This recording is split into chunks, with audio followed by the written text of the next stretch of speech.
All right, peace and blessings. Assalamu alaikum, shalom. Welcome, everyone. Welcome, welcome, welcome. We are at the Black First Roundtable, and we have a very special guest with us today. We have our sister Ellie coming all the way from the UK. We got Mac 285 in the building. Peace and blessings, brother Mac. Good to see you, bro. We got brother Isaiah with us, as always, from the Dominican Republic. Peace and blessings, brother Isaiah. We're waiting on Sister Cassie. Sister Cassie will be joining us. But our topic today is race war and race riots in England. What can Black people do? With the also, we're going to touch on the subject of what will happen when America gets like this. So, since we have Sister Ellie here from the UK, Sister Ellie, you want to go ahead and give us a backdrop on how all of this started? How did this so-called race riots Mm. start? So I was just explaining to you that it was 10, maybe 15 years in the making, fermented mostly by a far-right media that we have in this country, and also a right-wing government who have been in power until recently when we had general elections in this country. A government and a media that have systematically um, denigrated and degraded and criminalized and any other word I can think of, black and brown people, characterizing us as criminals, as illegals, as inherently um, inherently different to the indigenous population, as the people who have nothing to offer to the country in which we live other than a peculiar, in inverted commas, religion, if you are a Muslim, or a degenerate kind of background if you're black. So, much the same way in which they characterize black people in America as being criminal, they do the very same thing here. I was explaining to you earlier that we had used to have conversations where you would not believe that we didn't know, I should say, that Britain was so racist, and I think you know now just how racist this country is. We're the progenitors of racism. We, I believe, were the people who exported our racism to white Americans. It's why you've become so accomplished at racism. We were the grandmasters of it. You learned it from us or from the white people here. So, um, so within the backdrop of what I've just said, a government and the media demonising black and brown people, we've had the population becoming increasingly incensed, increasingly angry at the idea that black and brown people are taking something from them, whether it's jobs, whether it's housing, whether it's their ability to access medical care, whether it's their ability to access schools. They think that we are doing something to them. And more you began to hear them speak about um, Englishness and Britishness, and you kind of knew what the subtext of that was. It was that to be British is to be white. I just want to quickly interject by saying I wanted to give you an example of what this government has done is a way of differentiating black and brown people from the so-called indigenous population.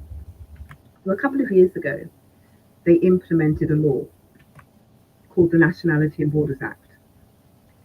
And what that act essentially did was to say that if a black or brown person, and you knew that this law would disproportionately impact black and brown people, okay, it wasn't really going to impact white people in any way, unless they were Irish or something. If I commit a crime, and I was born in this country, the government can decide to strip me of my citizenship and deport me to my mother's country of birth in the Caribbean. Now, that is one example of the government othering black and brown people, of saying you're not truly British, you're a second class type of British person. And we can show you that you're not really British because if you commit the same crime that a white person does, they get to stay in this country, but you get to be deported. So this is an instance, an example of how this government, the government that we've had until recently, the present government isn't much different, has chosen to make these distinctions. And of course, white people are observing what is happening. They can see what's happening. They can see that black and brown people are treated differently. the government would say things like black and brown people need to be more properly that type of. Then we have an additional problem with so-called illegal immigration, which I was trying to explain to you is somewhat different to your illegal immigration. Because the people who are coming into this country illegally from France on small boats are coming from countries, they didn't start coming until about 10, 15 years ago. And when you say to any white person, do you remember these people coming over and taking your jobs or whatever it is that you think that they're doing in the 1980s or the 1990s or the year 2000? And they'll all say no. And then I'll say to them, what do you think changed that made these people from Iraq and Iran and Syria and Libya and Afghanistan come to Britain? And then it starts to click that the West has chosen to impose themselves in these countries, regardless of the regimes that these countries have had, destabilized them, left them in tatters, and then the indigenous population of this country wonders why these people are now coming here. Okay, so this is the background to all of this. So we have a British public that are constantly being fed, and a really good example of this is the Daily Mail newspaper. Every day, black people are doing something, Asian people are doing something, Muslims are doing something. Muslims are aliens, Muslims are paedophiles, Muslims are terrorists, black people commit crime, black people commit knife crime. It's inherent within the black community. We've actually had politicians say that there's some form of inherent criminality within the black community. And white people are listening to this and taking it on board, assimilating it, taking it on board as truth. So, about a couple of weeks ago, um, the news started to spread that three white girls who were at some sort of dance studio had been stabbed to death. I believe they were stabbed to death and killed. They were quite young. And I believe it was 9 or 10 adults. I may have that wrong, incorrect. 9 or 10 adults were killed.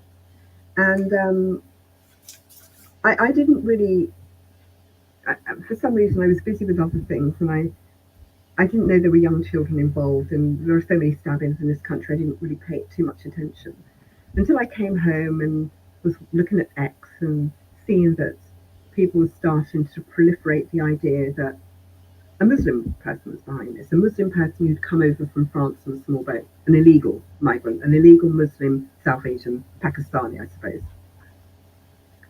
And that was that really. It kicked off in, I think it was Southport, which is in the northwest of England, quite near to Liverpool. It kicked off. They just made their way to this neck of the woods and started rioting, tearing things up, burning things down, beating up the police, beating up anybody who wasn't black, anybody who wasn't white, beating up anybody who looked different. And they're just, I was showing Morris the video footage and the photographs that sort of came out from these riots over the days that they were going on. And then they spread. So they no longer became localized to Southport, which is in the northwest. They spread to the northeast, to Middlesbrough. And in Middlesbrough, they were stopping cars to ask people if they were white before allowing them to pass. If they weren't, they wouldn't allow them to pass. They were dragging people of Pakistani heritage, born in this country, out of cars and beating them up. And then when the police were called and the police were told Mohammed, I think the chap's name was Mohammed, has been injured by a horde of white people, there was complete disdain for this man who'd been attacked, as if he wasn't a victim when the police established that he was of Muslim heritage. A black man walking in a park in Manchester, also in the northwest, was beaten up by a horde of white men. I showed the footage as well to Morris. They just descended on him and started to call him all sorts of racial epithets and then were beating him up. As he tried to get away from them, he did put up a good fight, but as he tried to get away from them, the police descended on this particular area. And who do you think that they jumped on and restrained? The black guy. They could see that he was surrounded by white people, but from their perspective, he was the problem. So various towns and cities around the country have been infested with this rioting, looting, all of the things that they, funnily enough, accuse us of. They've been rioting, and anyway, transpired very, very early on. The police made a decision, which was quite extraordinary in the circumstances. This country doesn't tend to do things like this. but to disclose the name of the person who'd committed the crime. Um, and it transpired it was a 17-year-old Welsh black boy, born in Wales. Parents were of Rwandan heritage. And that's probably why we get the attacking black people thing coming in here. But even when the white, far right, racist population became aware that this person was not Muslim, he was actually of Christian heritage, religion, it didn't make any difference. It made not a dot of difference. They still decided that Pakistani people were overwhelmingly to blame, Muslims, Bangladeshis, and they were attacking them left, right, and centre. They were attacking black people as well. Um, the far right then put out a list of 100 towns. They were going to go on a race riot tour, like a circus or something. 100 cities and towns they were going to go to across the country. And I contacted Morris this week, wasn't it? And I said they're coming to my town. Mhm. They're coming to my town, and it's peculiar because my town is a town that used to be predominantly white back in the 90s, and is now about 45% Muslim, maybe 40% white, and the rest is black and other. And it's the town. Oh, well, I won't actually mention it, but it's a town that is very diverse. It's culturally diverse and tolerant. So I because I knew the abandon with which these people had been carrying on, the way in which they had been allowed to carry out their crimes um, without restraint from either the government or really the police. I knew, and they didn't. There's a video footage of them chasing a South Asian couple with a chainsaw. This man just takes a chainsaw out of his car and starts chasing them.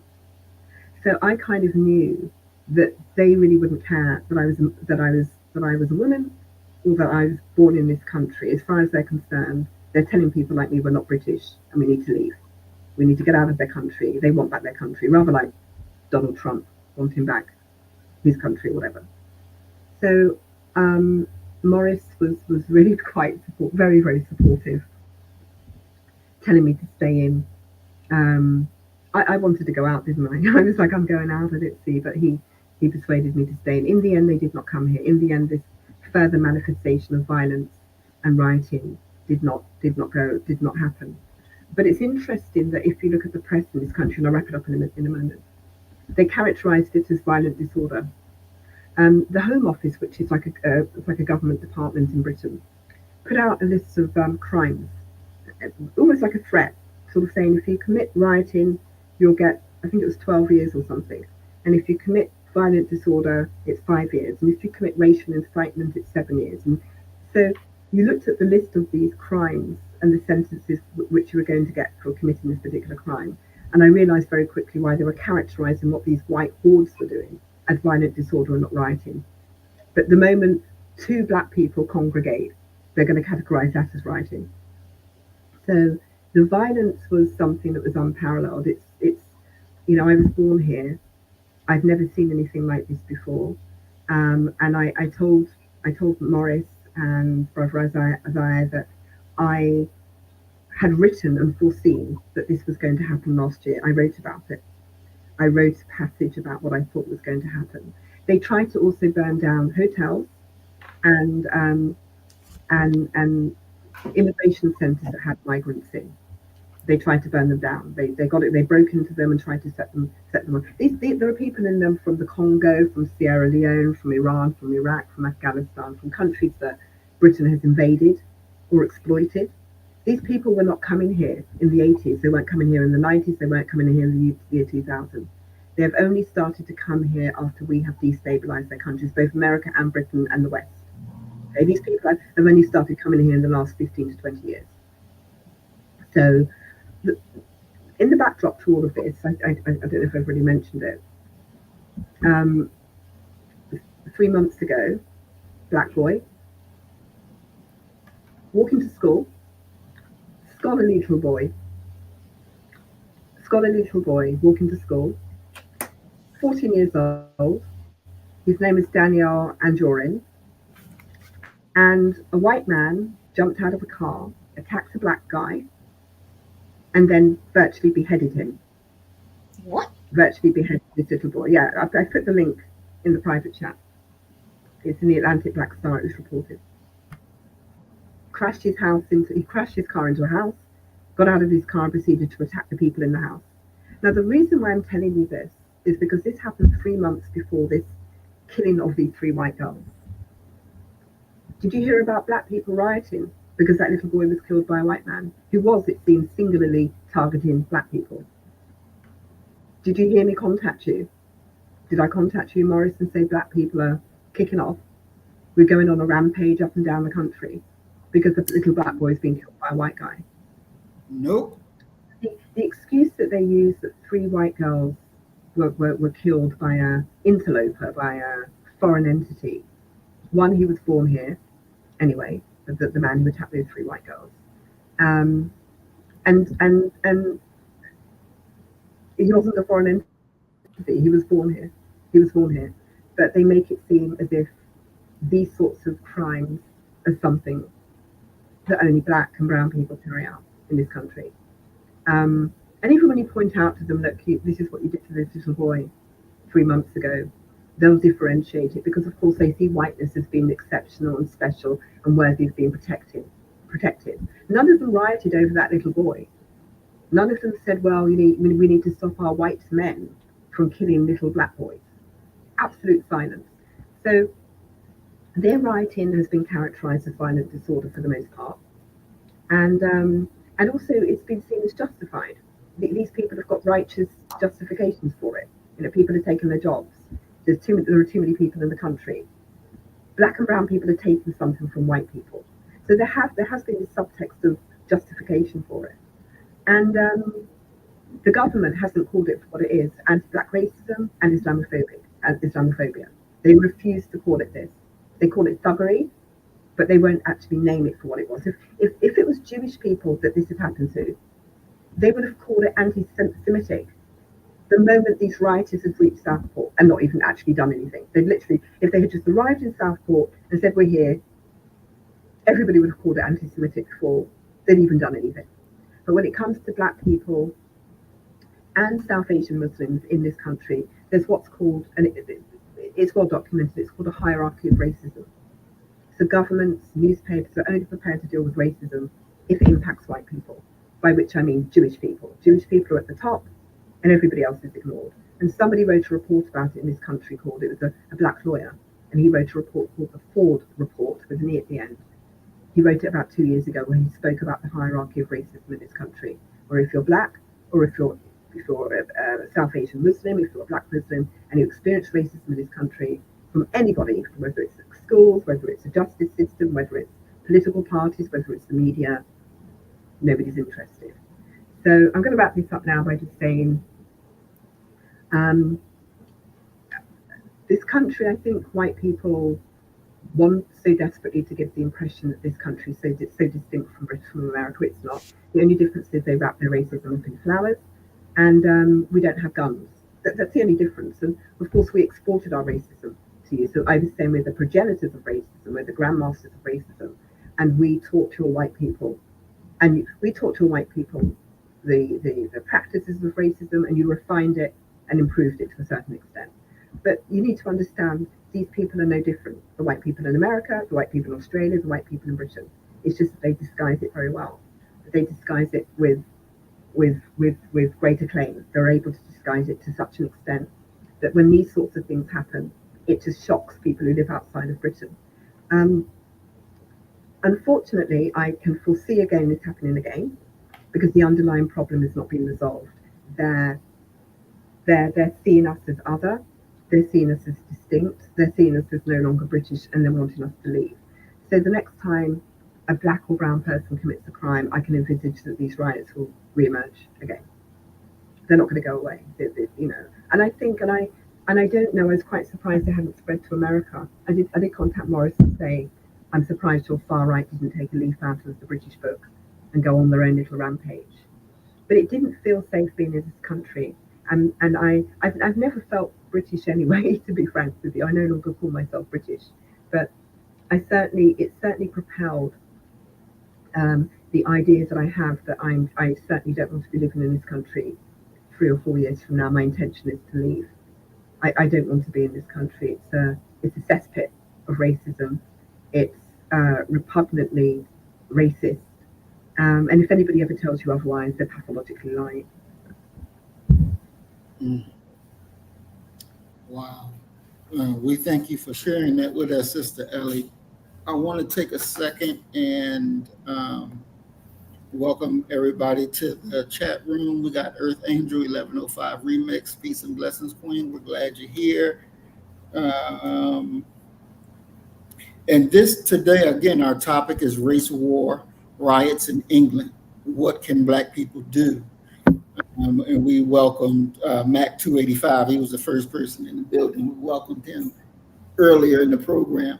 And we got our Sister Cassie with us. Peace and blessings, Sister Cassie. We're glad you're here. So Elias is from over there in England.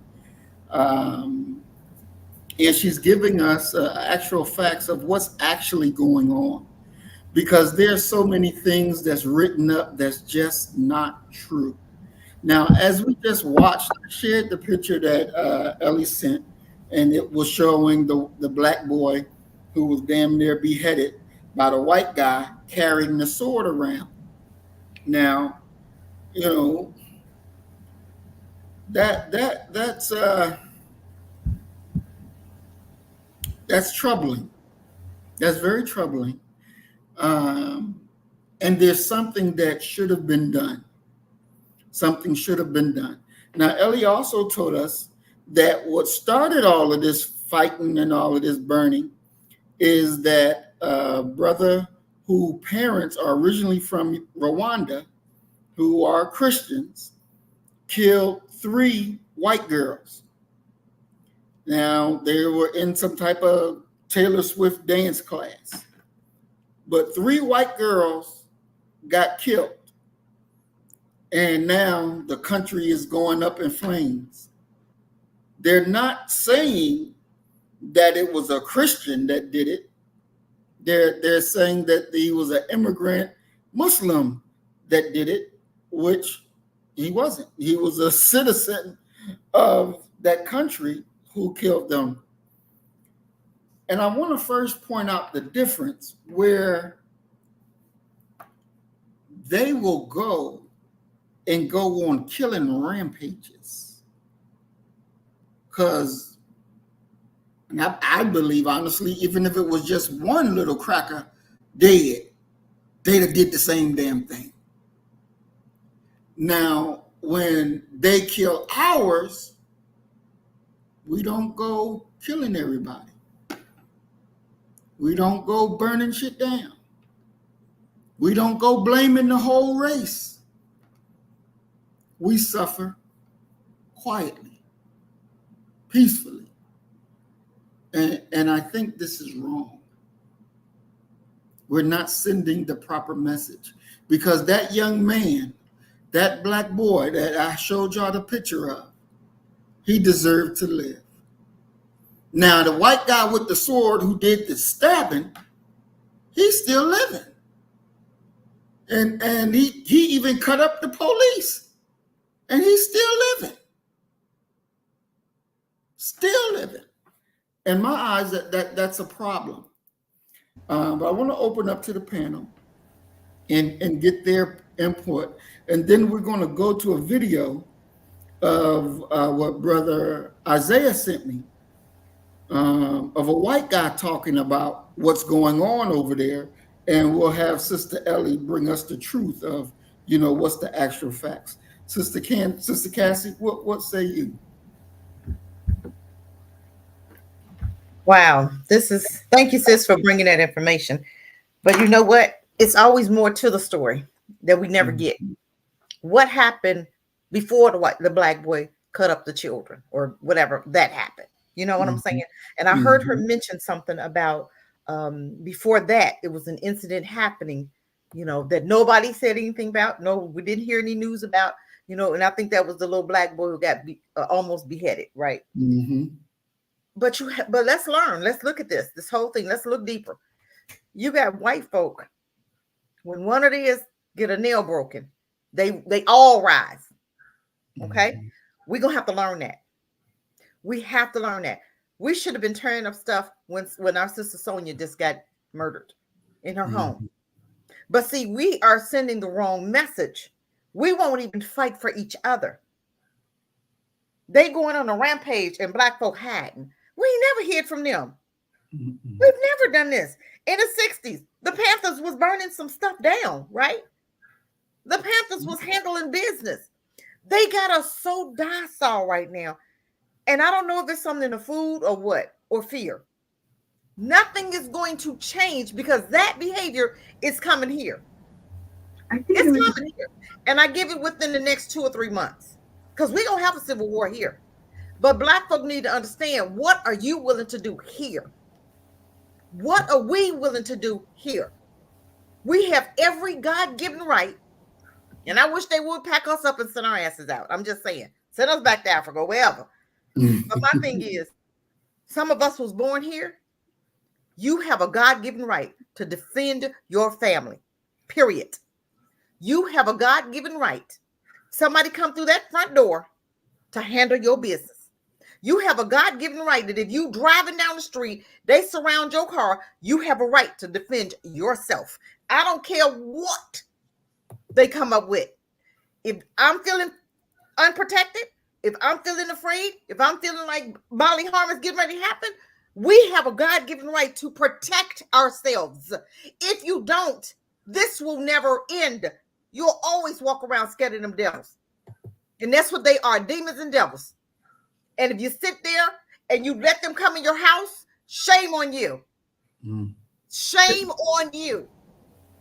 We have protection here in America. I don't know what kind of protection, y'all better get some. I don't know what you need to get, some machetes, something. no, no, no, no. I just wanted to say there was a really big difference as well between the UK and America. Um, you talk about rising up against white people or something like that, you will get arrested before you've even finished the sentence. It's incitement to violence. You will be arrested. It They doesn't will matter. find. They will. Yeah, it's happening in the last. It's been happening in the last week. There was a black woman. There was an Asian woman, I think, who they've been using hate crime laws against black people. So laws that were used that were supposed to protect black and brown people, they're now used against us. So there was an Asian woman who was on a sort of pro-Palestinian march, and she had a placard of two of the politicians that we have. One was a former prime minister, and one was another politician. There's a palm tree with two coconuts that had fallen down to the ground with their faces on. She's been arrested and charged with racial hatred. So we are effectively gagged here. There is no way that anybody would go on.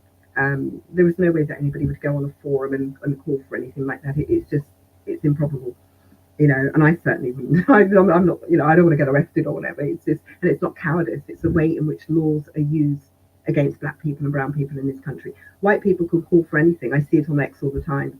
They call for race wars. They call for us to be hurt. They call for us to be banned. They call for us to be killed. Nothing ever happens to them. Nothing. I'm amazed at your freedom of speech or whatever, your First Amendment right. We don't have anything like that here. We Absolutely no way. we have to do unto others. That's a biblical right there. If you're Christian, do unto others. Period. They do unto you, you do unto them. They wore sheets, you wear sheets. We have to begin to fight back. We cannot, period, in America, we cannot let them come in our neighborhoods, come in our homes, and drag you out your house. Come if you want to. It's not going to be good for you because I will not be hurt. I will not allow you to sit up here and hurt me or my family. This is disgusting. And I don't give a damn what kind of laws they got. I don't care. Revolution is bloodshed. That's how you change stuff. You don't sit there and let them punch you in the face and you think they're going to stop. Them devils won't. They're going to punch you in the face. They're going to turn you over and then they're going to crack your skull open. I'm not willing to let that happen to me or my family. I'm not. I'm not willing to let it happen. I understand, but I hear a lot of fear.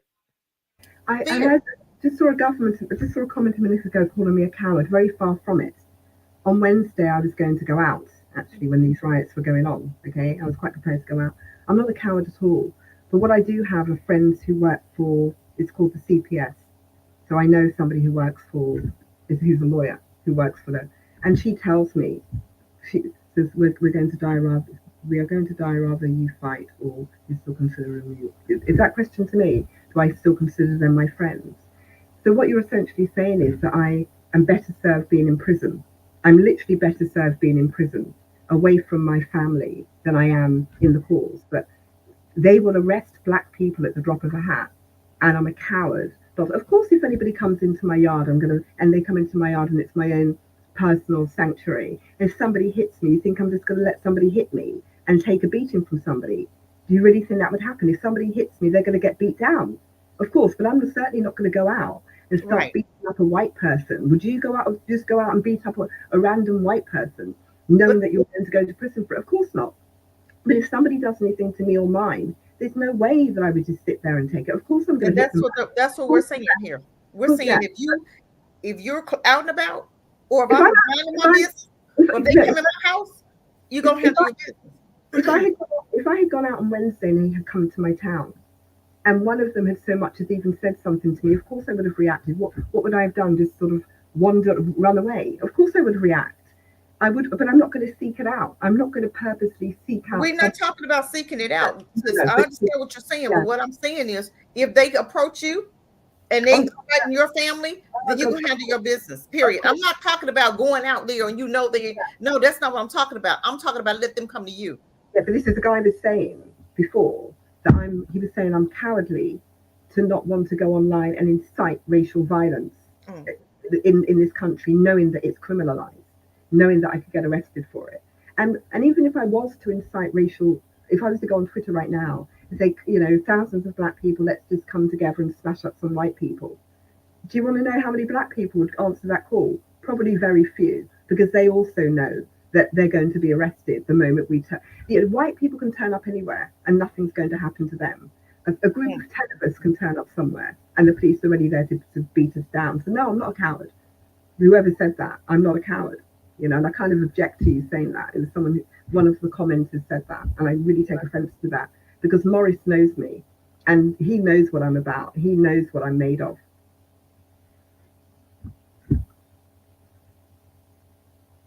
I'm going to say this. Sister Ellie is no way a coward. When they were coming to her town, I had to literally plead with her not to go out, because she was ready to go out there and meet them on the battlefield. And I'm telling her, no, stay inside. Don't go out there. Let it come to you. Don't do that. Let it come to you. Don't go out there. Stay inside. Stay safe. Literally, I'm begging her not to do it. Because her instinct is, I'm going to meet you. You come into my city, I'm going to meet you.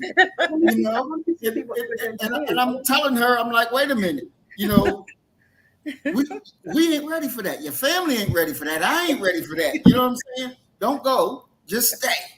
Just stay in your house and you're going to be okay. Because look here, Sister Ellie is just like us. She will fight. She will fight.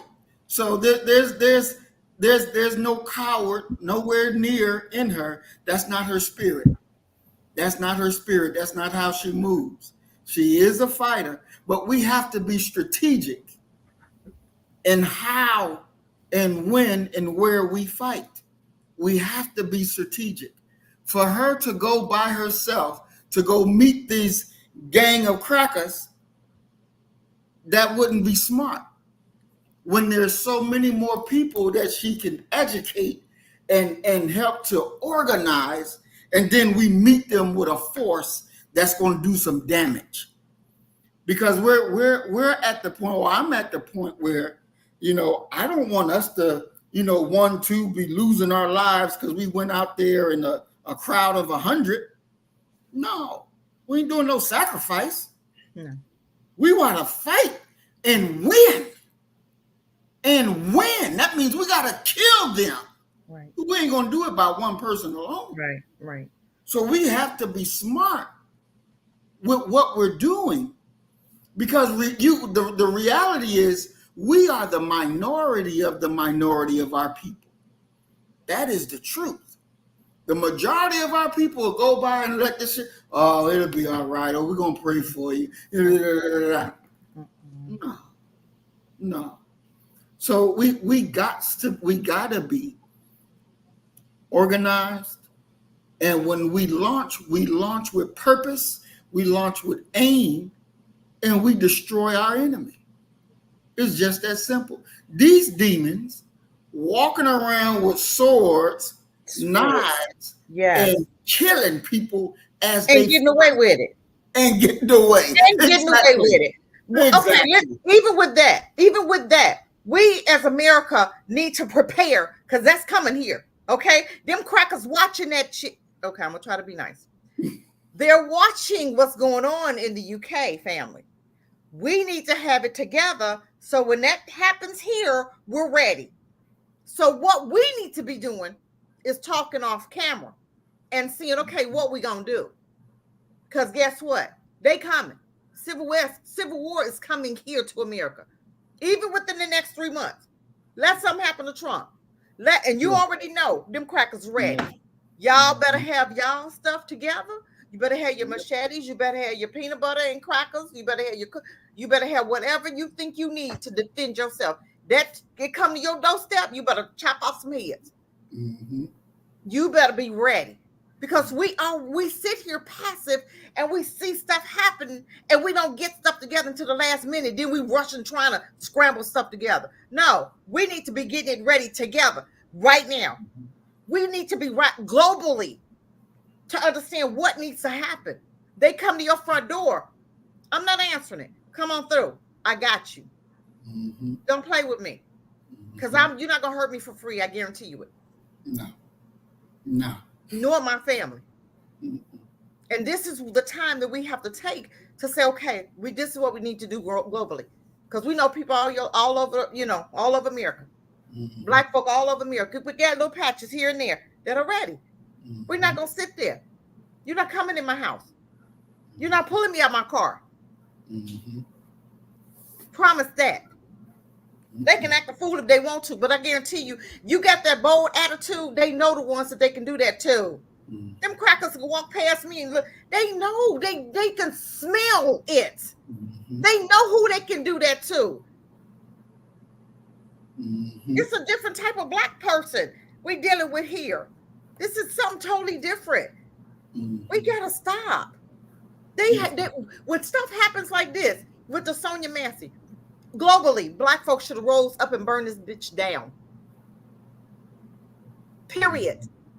Every time they come to us, they need to be like, leave them niggas, leave them alone, because you know them some fools over there. That's what they should be saying when they come to us.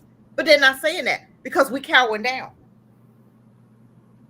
We scared. Revolution don't happen without bloodshed, family.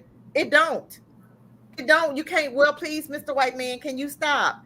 Please, what? Chop his head off. Now, next, we gotta stop. I'm so tired of what I'm seeing, and I'm so tired of us just sitting there. We just sit there. We just sitting there doing what? Mm-hmm. We gotta start doing something, else nothing will happen. Mm-hmm. I mean, I'm not trying to hurt anybody's feelings. I promise you I'm not. I'm so tired of what I'm seeing. I'm tired. Is anybody tired? What we gonna do? UK, what we gonna do globally? Africa, UK, countries around the world, what are we gonna do globally? We got black folk all across the nation. We have to start setting up stuff to do something. We can't just, well, I understand. I get it. But UK, we got to do better. We got to do better as a group. It's a group of us in UK. It's a group of us in America. We should be planning stuff now. Don't wait to hit America because you know it's there. You know it's coming here. What are we willing to do? What are we ready to do? Do you have your candy bars and peanuts? Do you have your you know what I'm saying? Because I'm not condoning violence. I'm not. But I will defend my family. And I'm tired of I'm not trying to hurt nobody's feelings. I'm not. So I'm gonna just rest my mic. You know, I want to say this before I let Brother Isaiah in because we just lost Sister Ellie. Um, Again, Sister Ellie, she is B1. She's not a coward. Yeah. And Um, I know she can't do it by herself. no, she can't. And what you got to understand is, you know, for me as the leader of B1, when I say this is not what we want to do, if I say, you know, no, stay in the house, this is what you need to do. Totally. And she listened Mm-hmm. because she's a soldier Right. and she listened. Yeah. So she's no coward. Stop calling her a coward because that's not what she is. Jughead, you got to understand that they got orders. Mm-hmm. Now, any old general may be dumb enough. Right. You got one soldier here and one soldier here to go ahead and risk that soldier, let him be taken off the map. Then that's going to hurt your entire plan. Right. You got to be smart in what you do. And we damn sure if they are black first and they say they are black first and they live that life, then you don't be jumping on them. You aiding the enemy. We got to stop and become thinkers and stop attacking each other. When the order is given, then the order is given. Mm-hmm. And as soldiers, we are supposed to respond to the orders that's given. There's no such thing as we're going to risk her life for what? For a whole crowd of crackers to take her out? Right. That don't make sense. Now, the streets of London over there in England is not like here in America. It's a different battlefield. It's totally different. So your what you can do here, Right. the strategy will be different there. The strategy will be different, but it'll get you the same result. So we got to be thinkers and understanding how we operate, how we move. Because just one lone person Can't do it. ain't gonna make a dent. You just wasted your life. And we can't have that. I know I can't have that. Right. Not under my leadership. No. I look here. Strategy, we're gonna lose lives. That's just gonna happen. Right. That's gonna happen. But we don't lose them silly. We don't lose them stupidly. We don't do that. Because other people that want to join, they looking back, watching how y'all move. And you gotta move with purpose. Earlier today, I had some people who are not B1 listening to Brother Isaiah video. Now I've been dropping seeds on them, and Brother Isaiah did a topic on the fake Jew. And it was a good topic. So I had him come around, come listen. And he was doing good, dropping it, boom, boom, boom, boom, boom, boom, boom. When he made his little mistake, then they started to fliver away, and I'm trying to regroup them to get them back. Say, let's look over that. We deal with that later time. Oh Lord. And yes, it is. See? And then I called Isaiah.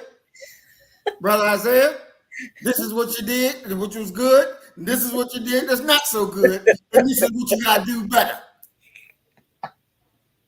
Because we're one unit. Yeah. Operating in unison to get the same objective. So we got to be smart with what we're saying and what we're doing because we matter so importantly. Because the people are looking for the right knowledge. Now, I've learned that there are some people that I can't go to and talk to. I just can't go and talk because what I say will scare the hell out of them. Right. I had a brother a few years ago say, I want to follow you. I want to walk with you. I said, okay, well, go check out my YouTube channel. And then you come back and tell me. He came back and said, nah, bro. Hell to the no. You fire. I'm water. I don't want nothing to do with that. I'll watch you from the side.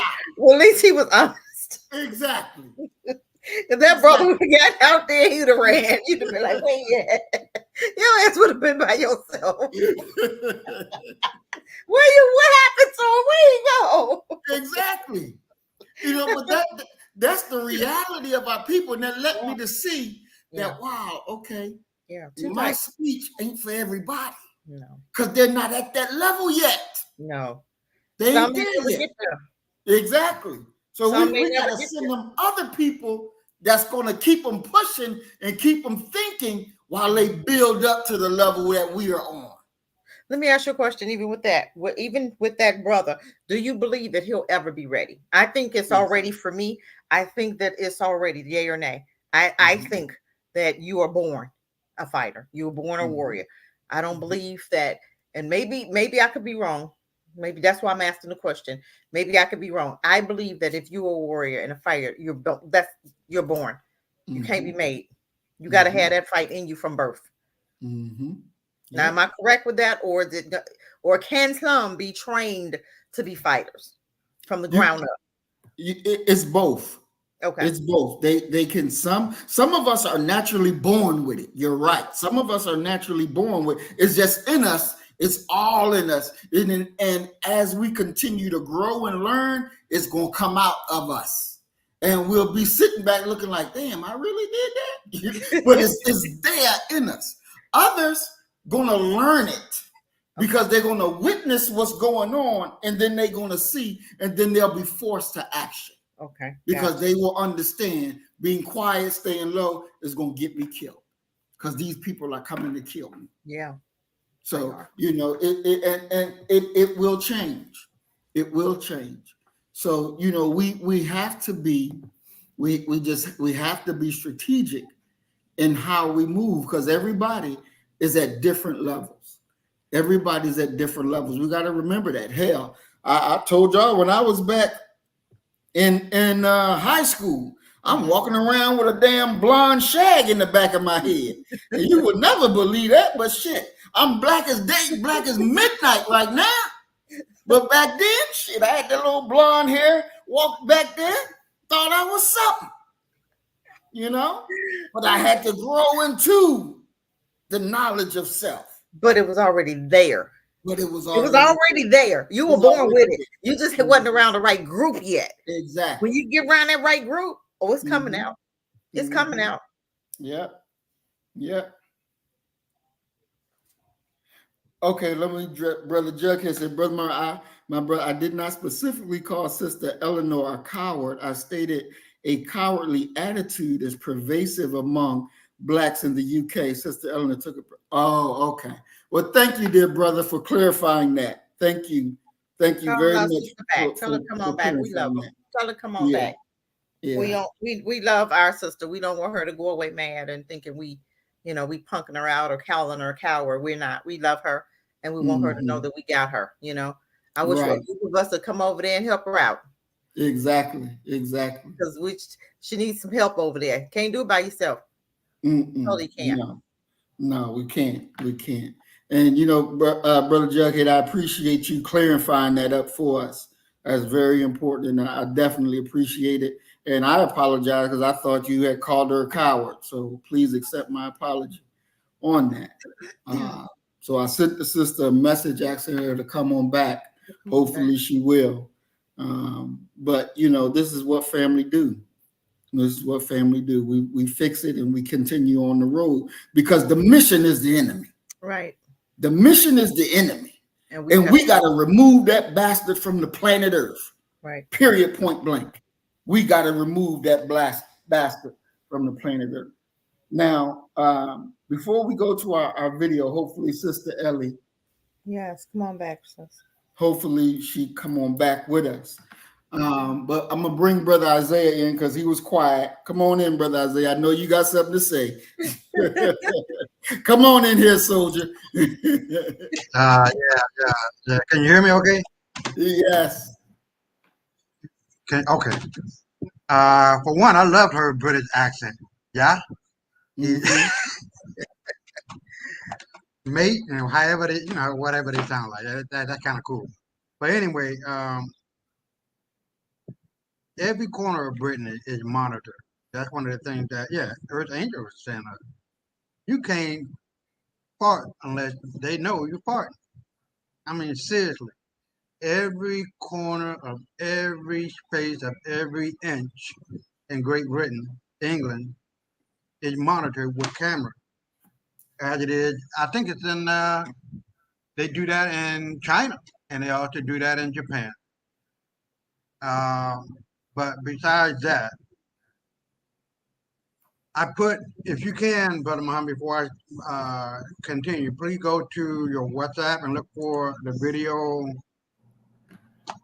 by Dr. Malouf, if I'm pronouncing his name correct. A Danish man was confronted by Pakistani migrants. If you can play that, it's like 2 minutes long.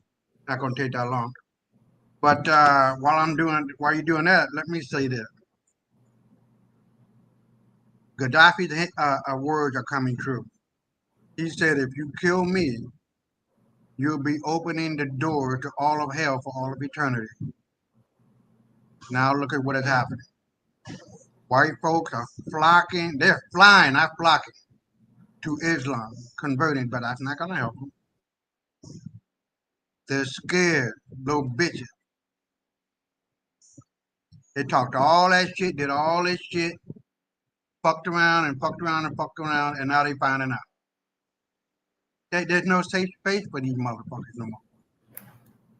In Canada and America, I don't think we're going to be overwhelmed by Sharia law, whatever the case may be. Our Constitution can't be banished. Now that's for damn sure. If they try to fuck with the Constitution, I'm in on killing them motherfuckers. You're not going to be fucking around with my Constitution.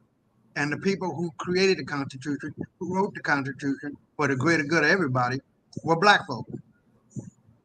Fuck all that. I'll fucking kill you.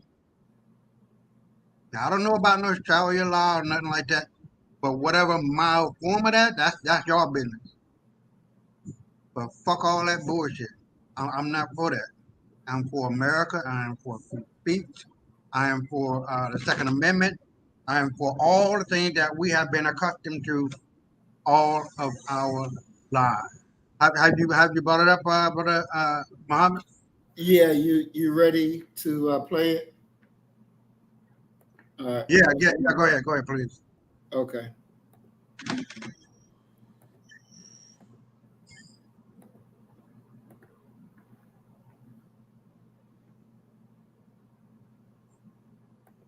Jævla resten av livet.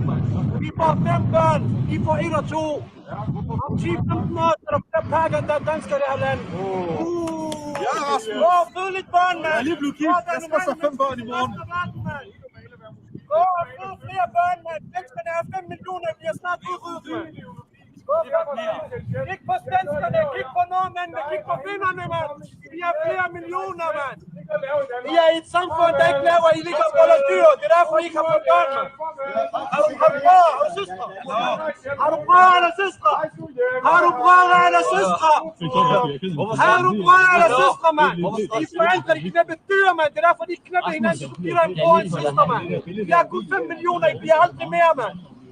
So right there, you're really seeing.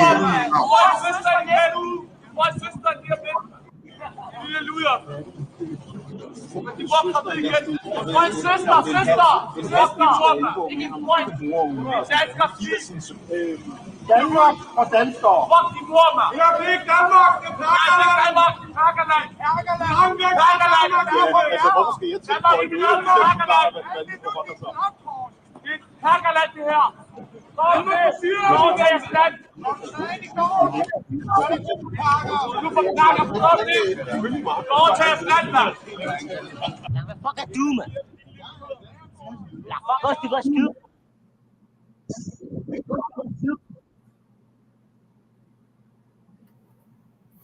All right, brother. That was the So right video. there, you are seeing what's going on, and right there, you're seeing what's going on in the Netherlands and all across Europe. That dreaded invasion We're gonna see is it here. happening, We're gonna and see it white here folks, too. yeah, oh yeah. But the thing is, white folks are scared to death. But there's nothing you can do. There's nothing they can do about it. Nothing except for accept it and get the fuck out of there, or stay there and become the footstool of brown skinned people. That's just the that's just the end of it. Uh, uh, Gaddafi said also that the Muslims don't need to put on a bomb vest. They don't need guns. They don't need this. They don't need that. There's 2 billion Muslims in the world. Let's flood that motherfucker and change it. Isn't that what they did to America between 1820 and 1900? They did the exact same thing. They changed the law to benefit them, but before then, the 13 colonies were flooded by black folks. It's the same shit. So what we are seeing is a radical change to the population. White folks cannot do a damn thing about it. Eva Verlader, something like that, some skank ass fucking, some woman from Netherlands, I think, somewhere around there. And she gave a speech, boy, did she rile up white superiority, white supremacy.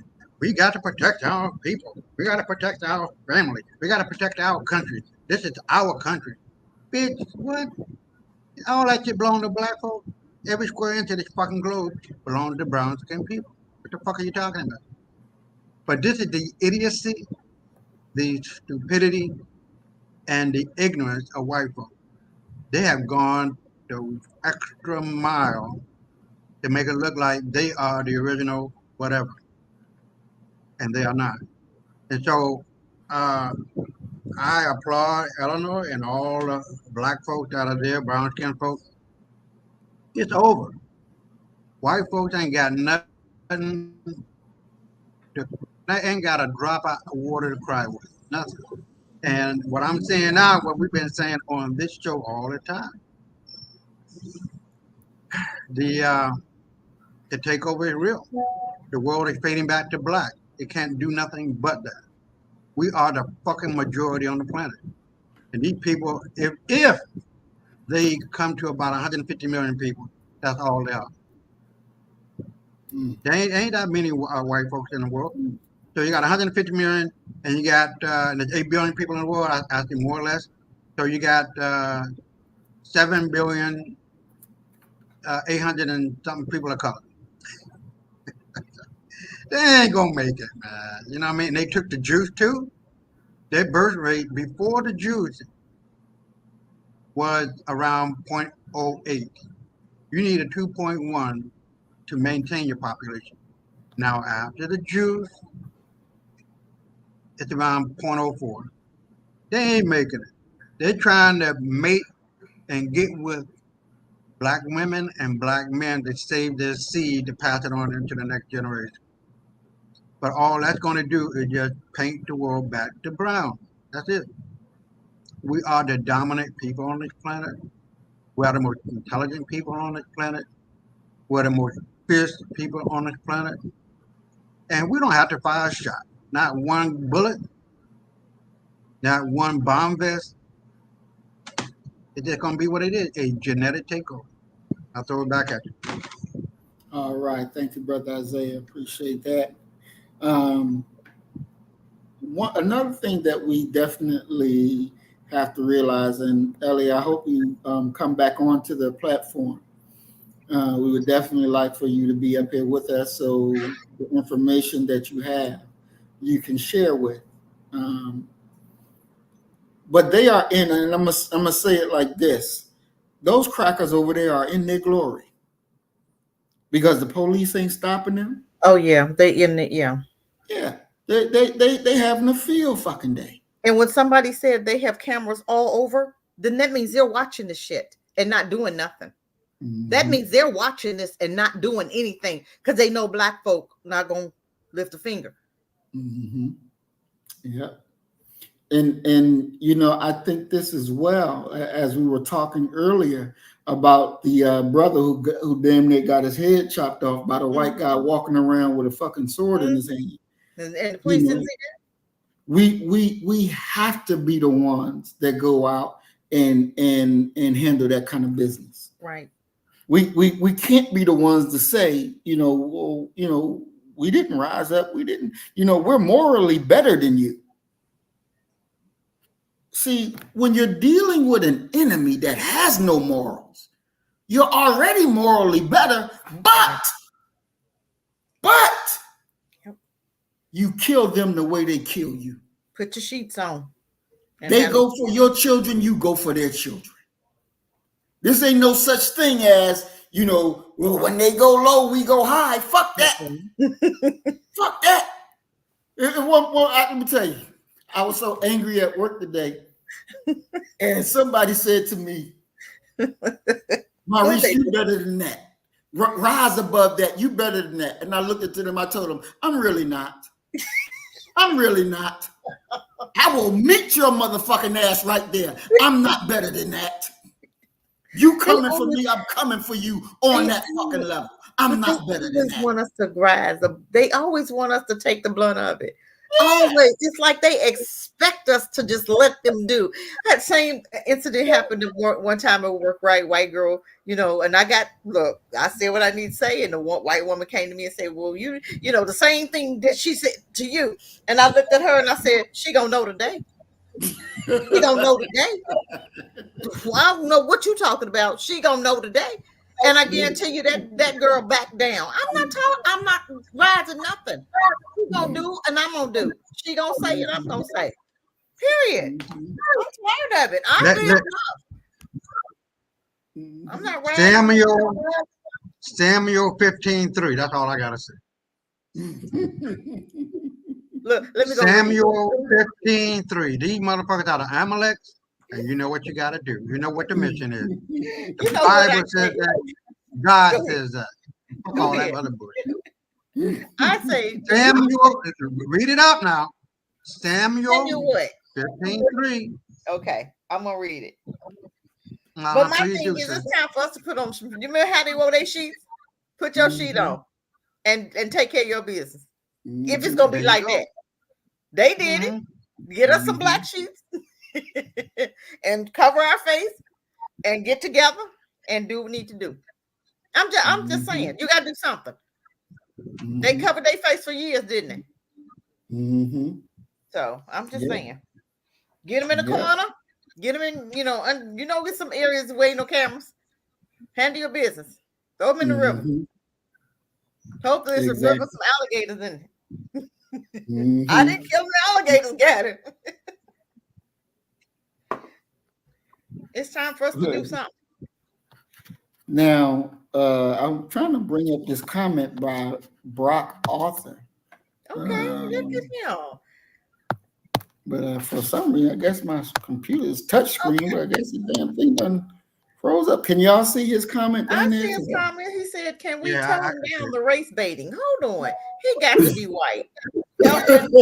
Helping on one. Yeah, y'all just said this channel is nothing but love. Let me tell you something, Brock. I'm going to love you if you love me. If I see you killing my children, I'm coming after yours. Plain and simple. That's what love is for us. We ain't the Christians over here, okay? We're not Christians. We are black first. That means we protect our babies, we protect our men, and our men protect us, and we protect each other. And we do unto others as they do unto us. So it's not about race baiting. We are bringing up conversation that needs to be had amongst black folk.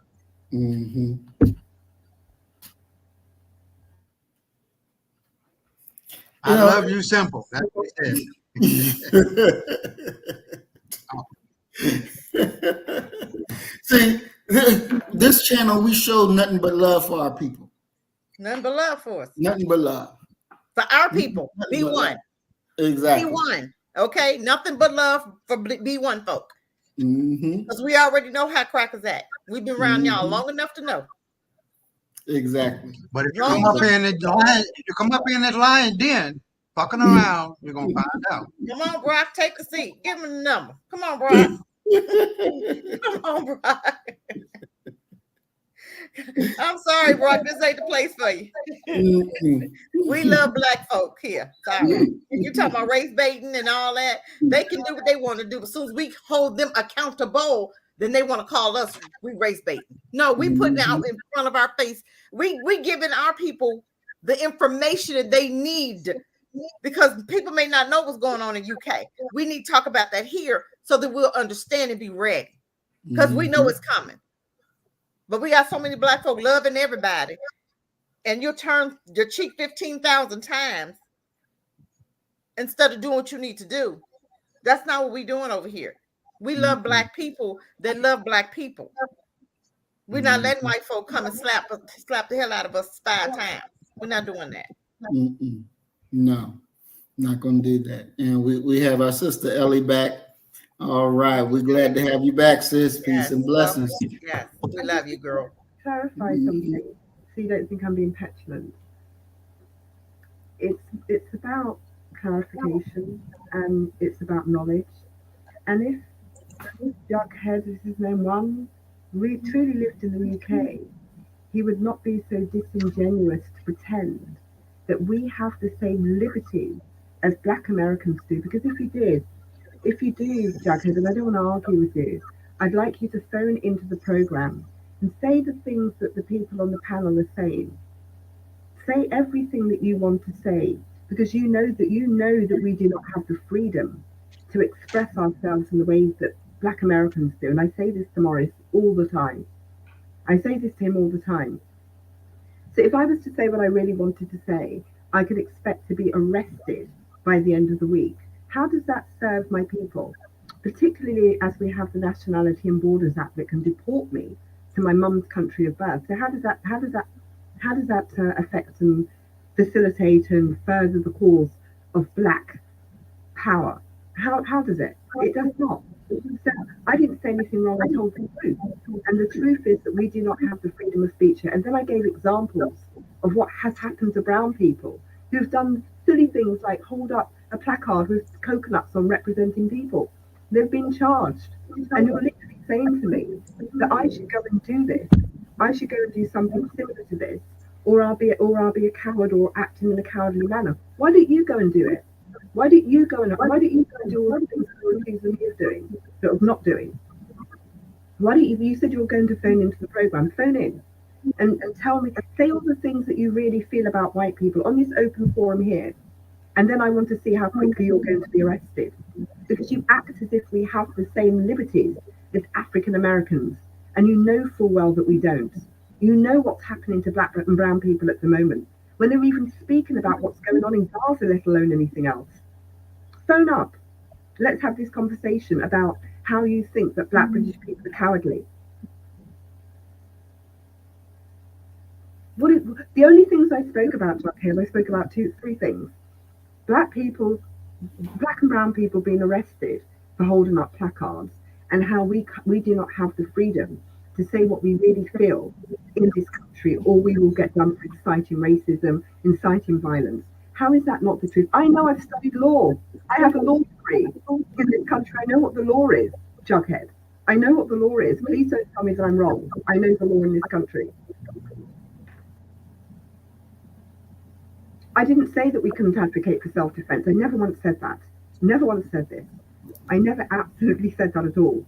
In fact, that didn't even come into the conversation until later on. I've never once said black people should not defend themselves. Not once. Never.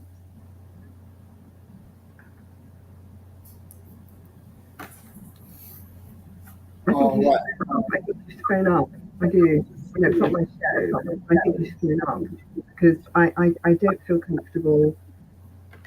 You given the impression that I have somehow said that if black people are being attacked, we're supposed to stand there like jackasses and allow people to beat us down. Well, if you feel that most black people are in the UK, why are you living here? Why don't you leave and go find somewhere that you think black people aren't cowards?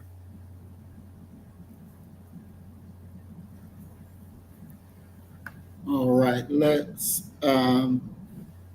you know, and I don't live in the UK, so but this is how I see the thing.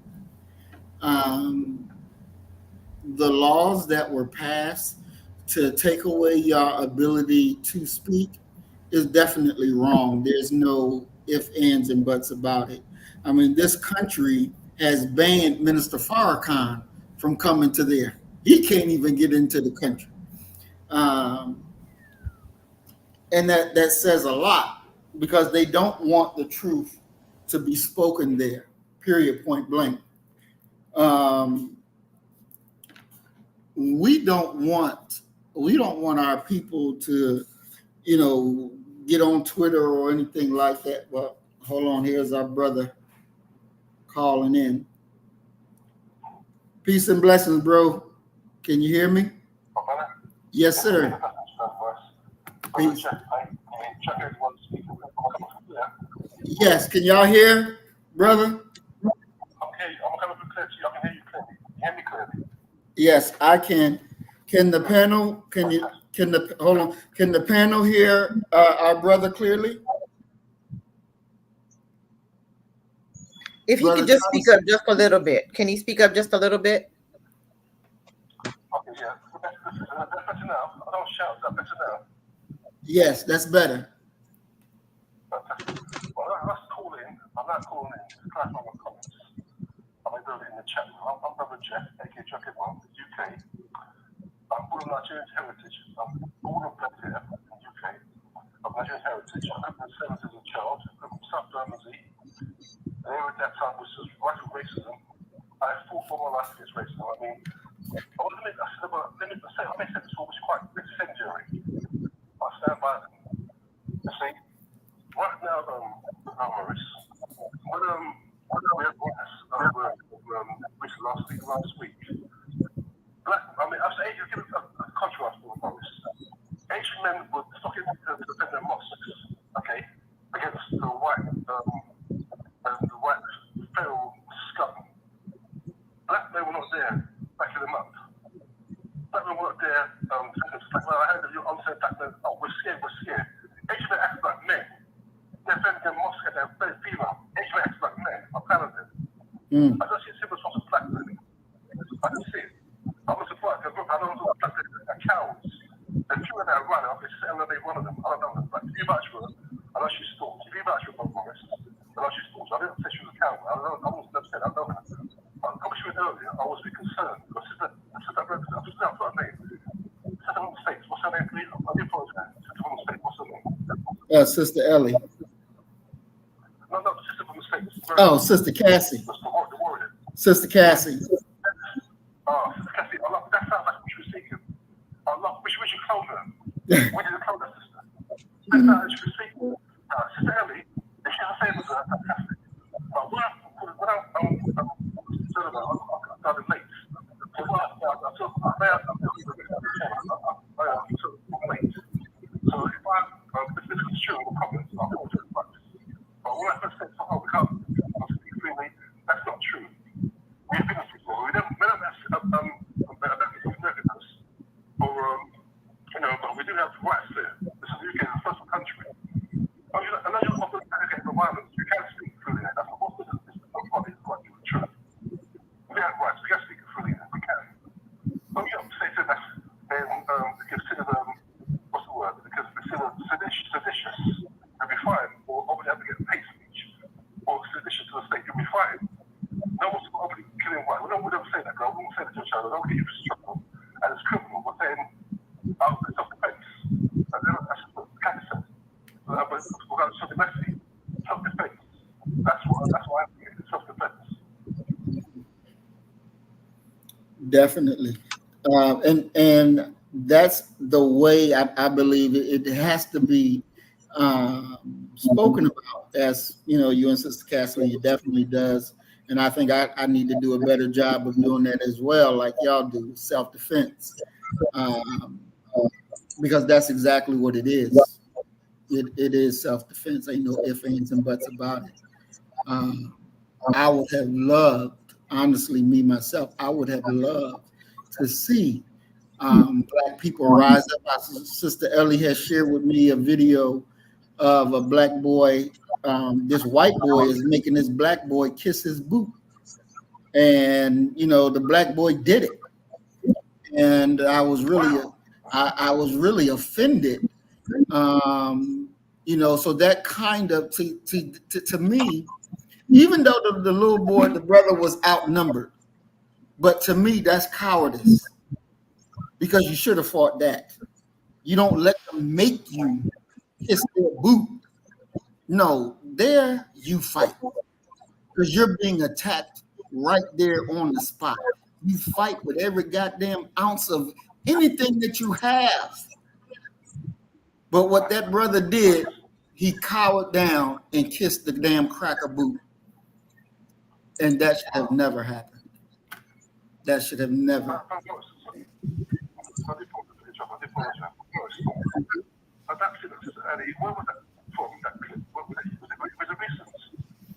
Which clip? The one where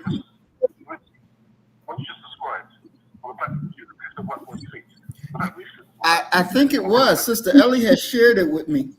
So I think it was something recent. Because when Ellie, you remember where that video took place? Where you sent me where the Black boy was made to kiss the white boy's foot? No, I have no idea. I'm sorry, I have no idea. I don't want to. She don't remember it, but it was that one, and then another video she sent me where a white boy was talking to the Pakistani and trying to make him kiss his foot, but the Pakistani fought back. He fought back, refused to kiss the white boy's foot, and started kissing the white boy, but the Black boy bowed down. That's a problem. That's a goddamn problem.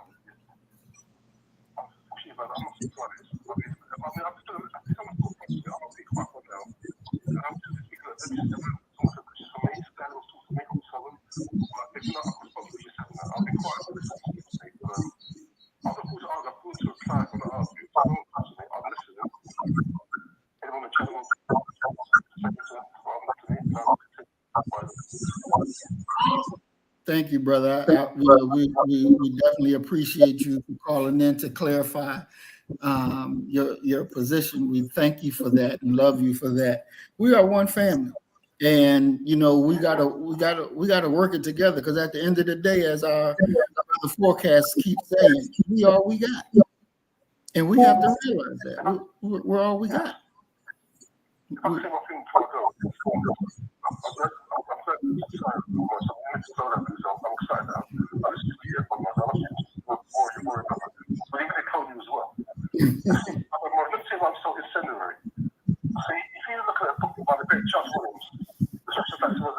Mm-hmm. She will be for the last few dozen years.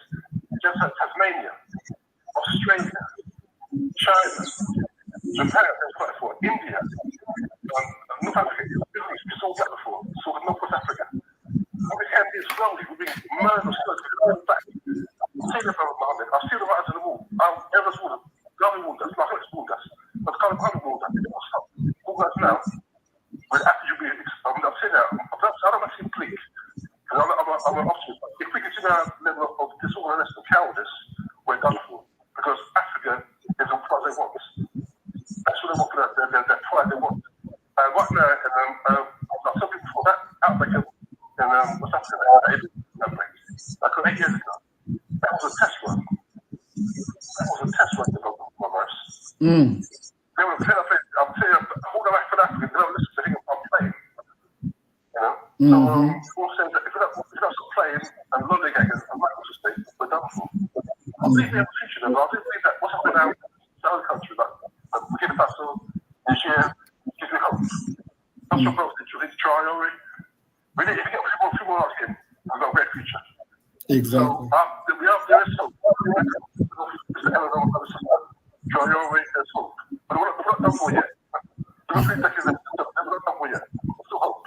There's a lot of stuff about now because we have I think also take Tasmania. Remember, you know about Tasmania? Tasmania is like the forest. Ireland below Australia. That's also practical. After me. Look at Tasmania now. So on that note, I don't presume I'm taking notes, but we will find that. We're trying already now. South countries, Chad, Niger, Burkina Faso. That's the beginning of a new renaissance, I believe. That's the beginning. You know, so we can build on that. Anyway, Sister Eleanor, my sister, my UK sister, Sister Ventus, Sister Cassie, Baba Isaiah, yourself, double blessings. Let me go and log off now. I listened to the show. I hope I've cleared my poor Sister Eleanor. You're not a coward, Sister Eleanor. But most vouch for you. You're okay with me. You're okay with me too, big brother. I can't make it clear with the yes. I can't make it clear with that. Let me go now. Yes, sir. Peace and blessings, soldier. Take care. Bye-bye. All right. So that was our brother over in the UK as well. And, you know, as Sister Earth Angel just pointed out, we have an enemy in the chat. And so I can imagine this video probably will be taken down. So it is what it is, but we're going to continue with our work. We got work to do. One of the biggest things, because, you know, when this thing started and Sister Ellie asked me, well, do you think that what's happening over here it will breed over into America? And my first answer was no, unless Trump is killed. Then if they kill Trump, then yeah, it's going to be on like popcorn over here. They're already talking about now with as many migrants that have come into the U.S. that they're putting this thing out like the fight is going to take place in Chicago, the first battle of the blacks with versus the immigrants. That's going to be the first battle. This white dude already got a DVD movie coming out talking about the first battle, the battleground in Chicago, the immigrants versus the blacks. And the blacks said that they ready to kill and the immigrants ready to kill. No. And it's like, what, Cracker? No. What? It's going to be the red and blues. The red and blues. It ain't going to be it's going to be the red and blues. Okay. How many black people are there in America? African Americans?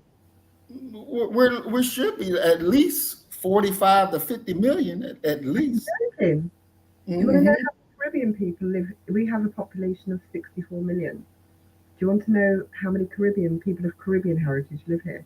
The last census was about 700,000. 700,000 out of 64 million? Yep. We don't even have there are 1 million people of direct African descent, but there are less than 1 million people of Caribbean heritage out of 64 million people here. And so I say this because it's always occurred to me how politically powerless we are. Compared to, you know, when we've recently had our election and so many black people were saying we're not going to vote for any of the major parties.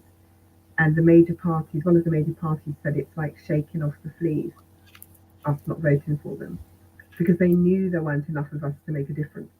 But I know that every time I see how all the political parties crawl around African Americans trying to get your vote. I saw it recently, you know, how your vote is so important to who is going to win the next election. Makes no difference here in the UK because there aren't enough of us to make a difference. Wow. Oh boy.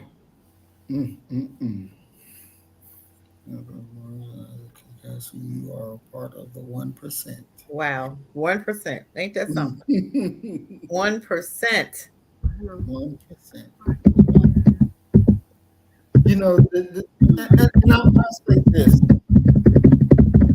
because when Ho Chi Minh started, we all know over in America, in New York City listening to the teachers of Marcus Mosiah Garvey. Marcus Mosiah Garvey taught so well that it made Ho Chi Minh say, let me get the fuck up and go to my own country and take this shit back. He started with 20 people. And they grew and grew and grew because they kept having the perfect message at the perfect time.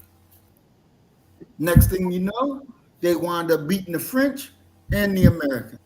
And now Vietnam is one country, all united. From what little old Ho Chi Minh said. Now, when we were in the Vietnam War and we would get caught, they would say to us, same. They would let us go and kill the white boy. But us, they would say, same. That means we better get the understanding that the natural enemy is the real enemy. That's who we need to be targeting our weapons at the real enemy. When you look at Adolf Hitler, he had 7 people. 7. And their two rules was we're going to restore Germany, and our party will be the ruling party of Germany. And they were committed. 7 people were committed. And look what they rose up to do. They brought Germany back from the ashes and took the world. Let us not think that just because our numbers are small, we can win. Because we can win. We have to win. We're born to win. Their time is up. Our time is now. That's why when I have people who ask me, Muhammad, there's no way you're going to win an election because you outright say white people are the devil. You outright say that they're Satan. You outright say we got to kill them. They're never going to allow you to be no ruler, nobody that's running shit. I say that it ain't about them. It ain't about them. Their time is up. It's our time. So yeah, I don't hide what I say. It is what I is. And I'm still going to win. I'm still going to win. Because when black people hear it, they can identify. Now, they may say, oh, I ain't going to vote for that nigga. Or I ain't listening to that nigga. They may say that to your face. But when they leave and be in the presence of themselves, that nigga was right. He sure enough said it. And I'm going to vote for that nigga because why? He got answers and all. That's what's going to happen.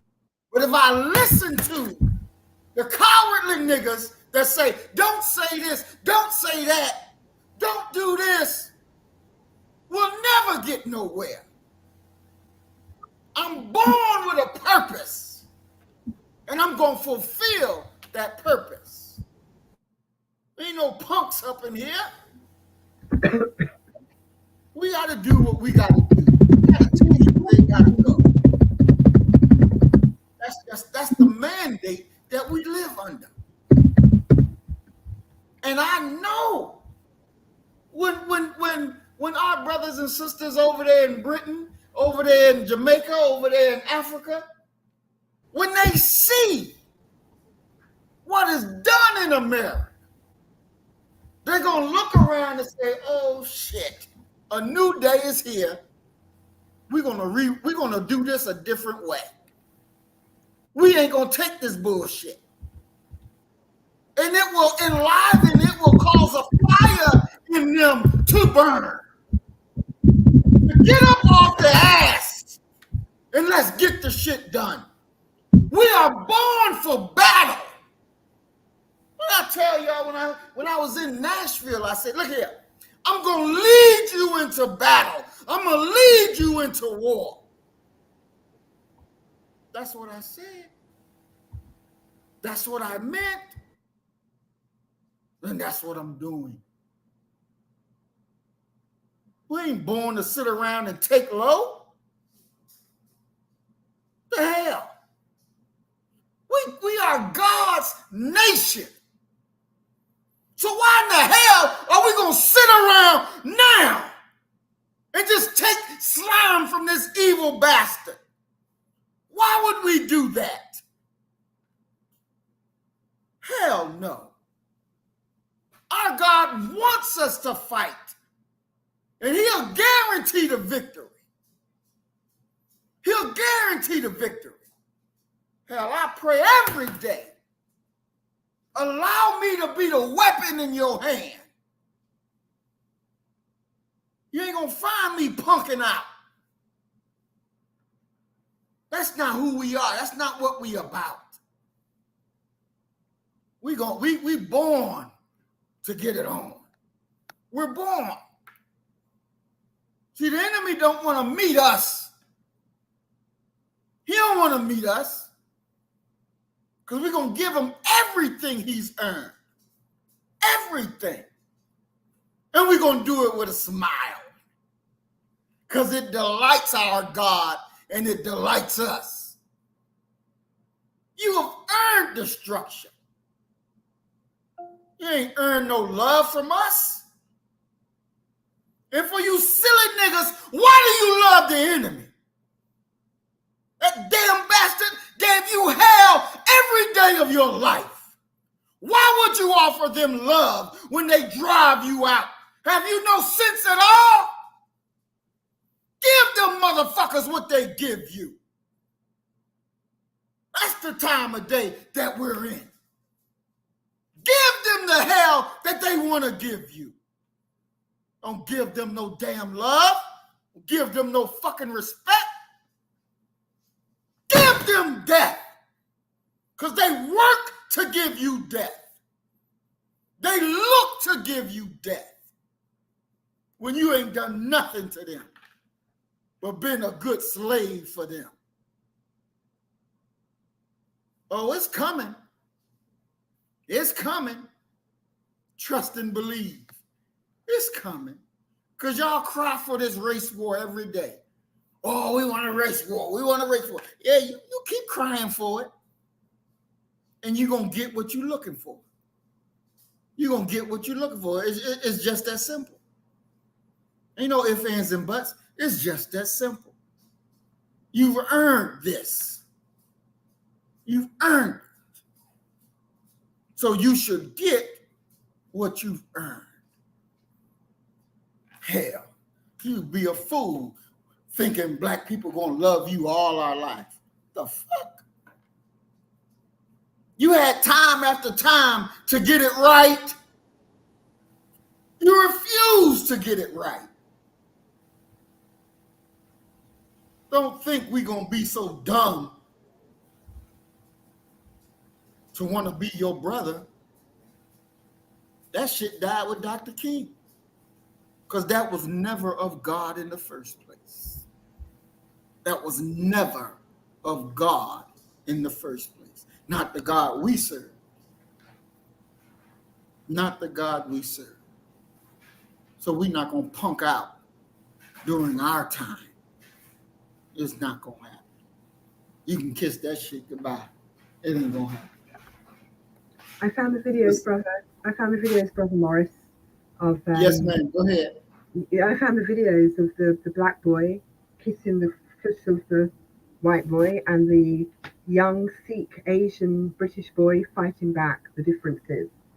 I've sent them to you in the private chat, but I've also sent them to you in WhatsApp. Okay. And that black boy's mother and parents, I don't know what the hell they taught him for him to have done something like that. Okay, perfect. Thank you. I'm going to go ahead and share screen so we can watch this because this is important that we got to be able to see and understand the difference. This is real life. So the first video is of the black boy, and you'll see for yourself.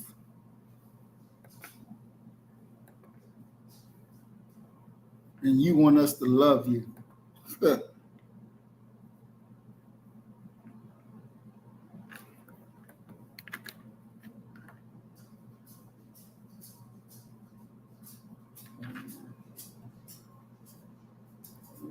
Where's the volume?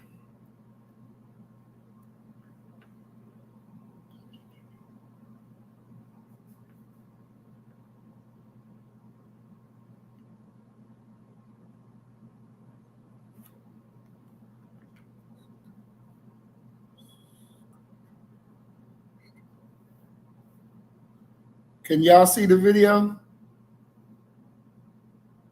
Yeah, we can see it. We just can't hear it. Yeah, there's no sound playing in it.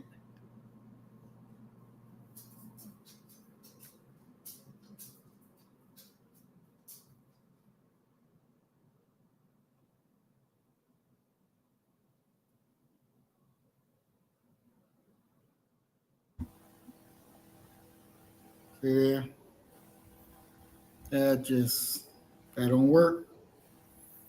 That does not work.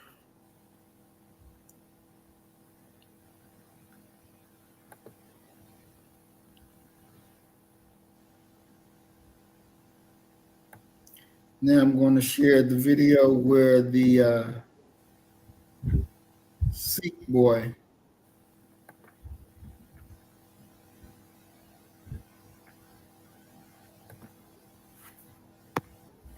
I'm going to share. We all just saw the black boy bend down there and kiss the boot. Now, in the other video where the sound was, they will tell you, all that bullshit. And he did it. They just punked him and he did it.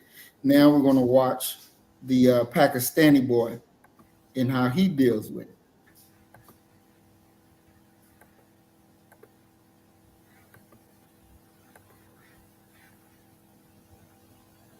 Are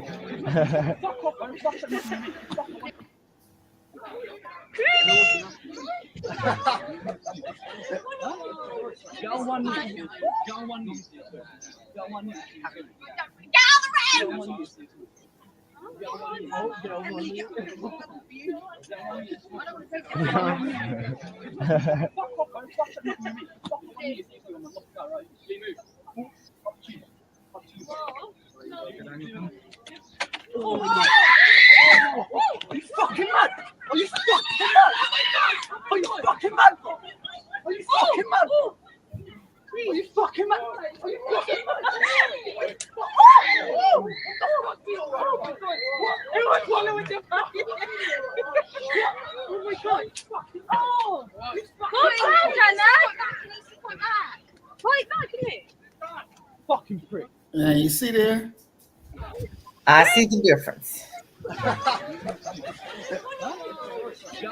Pakistani, he handled his business. That's how it's supposed to be.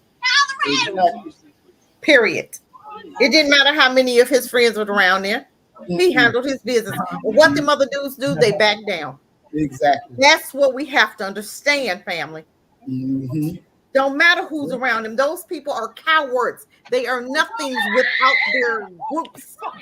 They're nothing, period. Mm-hmm. Yeah. Look at the size difference as well. He's smaller. They not ready. They living on past glories. Ready for nothing. From their ancestors and slavery and all that bullshit. And they think that we're going to be the same old turn the other cheek people. No. That Pakistani did what he was supposed to do. And again, I'm going to say this till you really understand this, family. We use religion in the wrong manner. Everybody else use it to conquer. We use it for comfort, for help me God, restrain me God, restrain me. We ain't using it for the right thing. We got to use it when it's time to fight, that we call on our God and go whip ass. Simple as that. Can I show a tribute? I got to show you a tribute because it's the anniversary of this here. I'm gonna try to show it. I can't send it to you because there's something going on with my phone.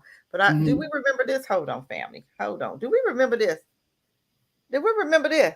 I just want to tribute to them. I'm just saying. Do we remember that?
I just had the tribute. I'm sorry. I had to do the tribute. It's the holiday, okay? It's the anniversary, okay? I'm just saying. I'm just saying. Boy, I tell you, it's August, Black August, and all month we're gonna be shining the light on our heroes, on our people who understand the time and what must be done. And I'm glad you showed that, Sister Cassie, because we got together, we saw an issue, and we jumped in there to handle it. That's right. We jumped in there to handle it. And boy, I tell you, my favorite part is the chair, man. I tried it. I couldn't find the chair. That was the best part right there, boy. That chair. Oh my God, that was the best part right there. I wish I could find just that right there. Ooh, that was the best part of that video right there. Yeah, exactly. Brother Isaiah, you've been quiet. Let me bring you in here so I know you just got something to say, Brother Isaiah. I know you come on with it, bro. Well, I do.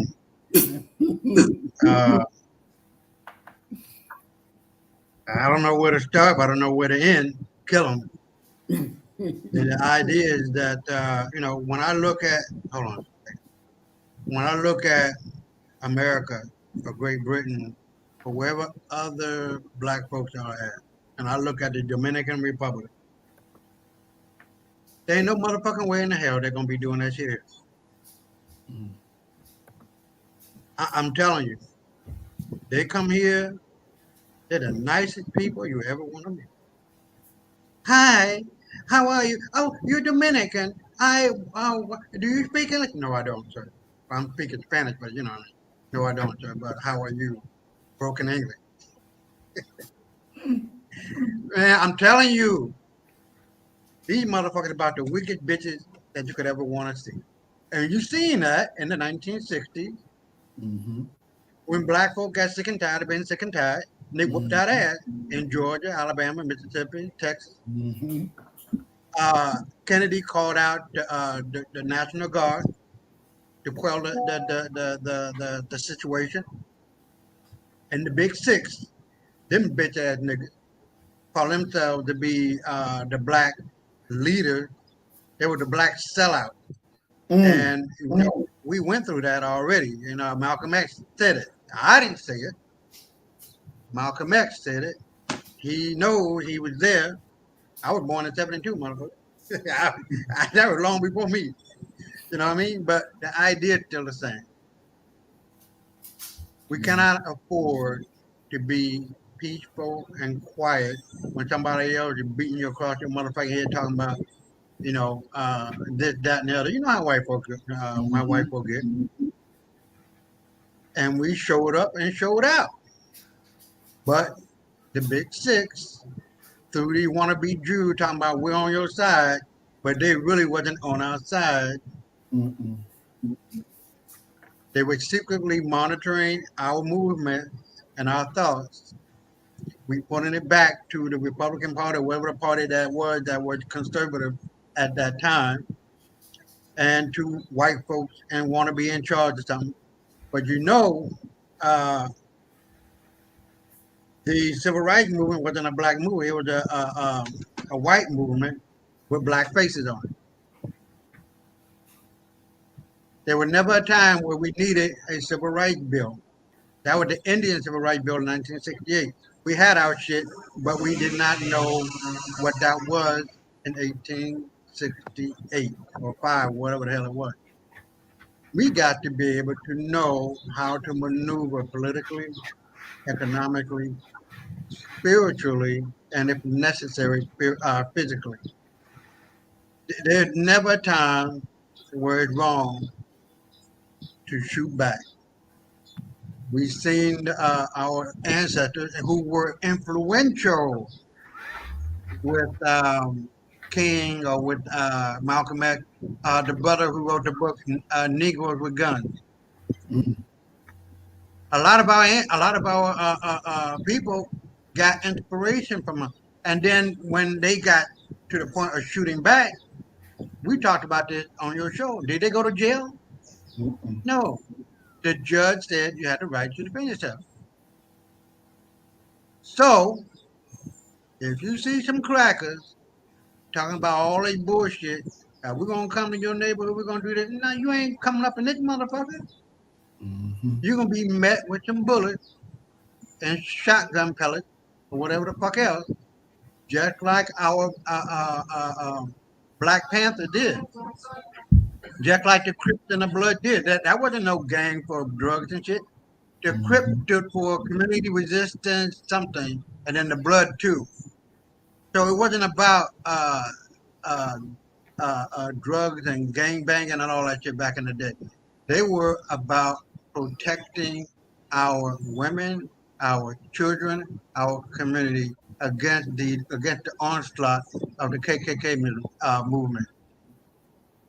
That means the police. The police in America ain't there to help black folks do a motherfucking thing. Mm-hmm. And we saw that with Sonia, our sister Sonia Massey, Mm-hmm. and many others in her small cousin. I think it was like 4 or 5 years old or something like that. He got shot right through the chest and killed the father, both of them. So we got to be politically astute, aware. That thing I had sent bond for the win. That shit is fucking real. Don't ever think it ain't real. Get the fucking bond off these motherfuckers. The policemen have a bond, a surety bond. The police department at a city got the surety bond. The city that employed the police got the surety bond, and the state got the surety bond. But we sitting on our ass and on our hands on under our ass, not really thinking, and that really, pisses me the fuck off. I truly believe and I know that day is coming. Not no 5 years from now, not no 5 months from now. I'm gonna say about 5 weeks. Because this shit is on hyper fucking drive. People are waking up. Our people are waking up to what the real fucking deal is. And once we wake up, it's over with, L. And let me say this to you, Sister L. I don't know if you know, but all of you used to be black. King James, King Charles, King George were black men with black wives. We ran that motherfucker like we ran every other royal family throughout the world, whether it be Russia, whether it be Czechoslovakia, whether it be Poland, whatever. These indigenous people across the globe were black people. These silly ass, immature 5-year-old mentality children of ours we call white today come from us, come from Dravidian albino. We got to know the history of these people. They're weak than a motherfucker. As soon as you raise your fist, the game is over with. Stand up. The game is over with. Put your thoughts and your emotions and everything because the gig is up. And all we got to do and understand is their history because they don't have one. And when you see that, and you see that they don't have any root at all, like we have, then that line of Judah is going to shout, it's going to scream, it's going to roar. And that means we are on the come up. The Moors are standing up. The Moors are taking our shit back. I throw it back in. Thank you, Brother Isaiah. I want to address Brock's comment right quick. Brock says to state that an entire group, unassociated people, are all cowards because of a physical feature is just fucking ignorant. Kill all white folks? What the fuck is this garbage? Brock, check this out. And listen to me very, very good, right? It's not because your color of your skin is white. It ain't because of that. It is because the actions of what y'all do and what y'all have done. Now, you say it like you want to separate it between the good whites and the bad whites, right? But let me show you why there's no good whites. Because if you were good, your ass would have checked the bad ones to have them stop doing the shit that they were doing against us. And y'all never did that shit. You was quiet. You was with them. You was like, yeah, go ahead and do that. Oh, that ain't me. That's them over there. But you glorified in the privilege. You took advantage of the shit that they were doing against us. You kept it. You didn't stop it. You didn't stop it. You didn't know. So you're just as bad as the rest. Now, there's one. Brother Muhammad, let me step up in there because you know I'm going to step all up in that ass.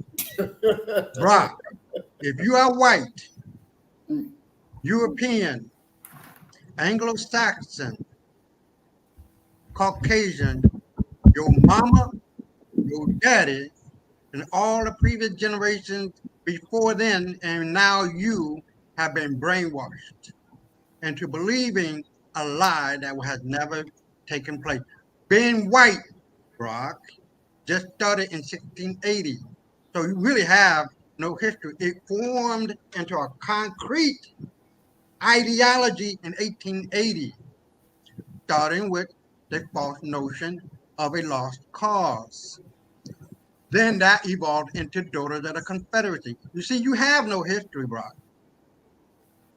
You have no history. Blumenbach went to Greece and Rome, just in case you don't know, because I'm going to take you to school today, all right? Just grab my hand and pay attention. Blumenbach, a racist motherfucker, pale skin just like you, went to Greece and Rome and saw white alabaster statues that were really unfinished works that were about to be painted black. All right? The Greeks, gods and goddesses were coming from and are derived from Egypt. You cannot help but see the architecture of Greece and Rome being exactly that of Egypt. Now, with that being said, Blumenbach came back to the Americas just smelling like, oh, this is our history. Oh, we did that. And then came Eisner and all of the other bullshit in their writing. They got PhDs based on lies and deceit. Moving forward, now you go back to what I was starting out with the Daughters of the Confederacy, with the lost cause and the summation or the creation of a false history of white folks. You're not white, you're not European, you're not Anglo-Saxon, you're not Caucasian. You're just a bleached out black guy with little or no melanin coming from Dravidian albino. I'm going to take you to school today, but that also based on Woodrow Wilson's 10-volume work. President Woodrow Wilson, who started the so-called white supremacy ideology. It was a 10-volume work. Look it up. Now, when the Daughters of the Confederacy went defunct in 1920, guess who came and took it over? The children of the Confederacy. Now it's getting snowballed. Oh, I'm white. We done did this, and we done. Wait, hold on, player.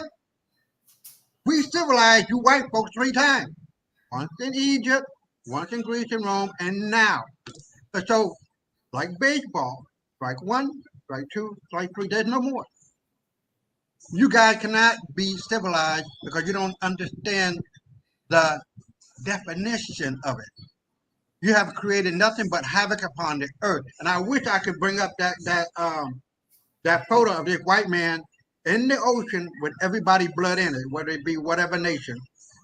The most hated man on the planet, Brock, is the white man. All right? All of the hate that you guys have spilled out onto the world is coming back to you. The death certificate of white folks has been signed, sealed, and delivered by the hand of karma. I have nothing to do with that. Sister Kathy had nothing to do with that. Brother Muhammad had nothing to do with it.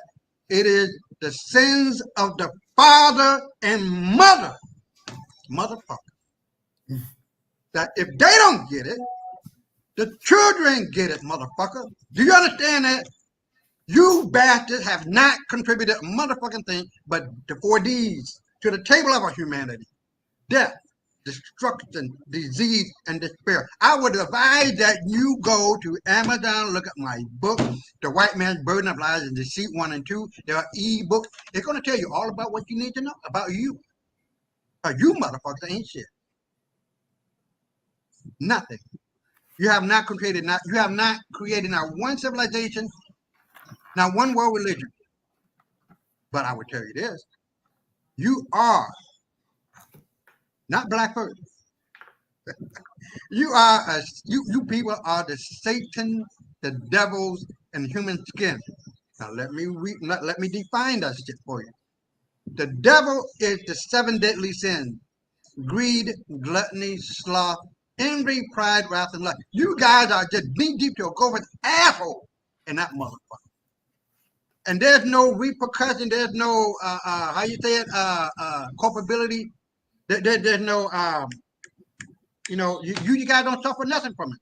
You know what I'm trying to say, the word I'm looking for. But the idea is still the same. Pride comes before the fall, buddy. You're so prideful in your whiteness. And white? You're not white, buddy. You're genetically submissive, recessive to the black skin. You are inferior by God. All right? So what I am telling you now is what is a fact.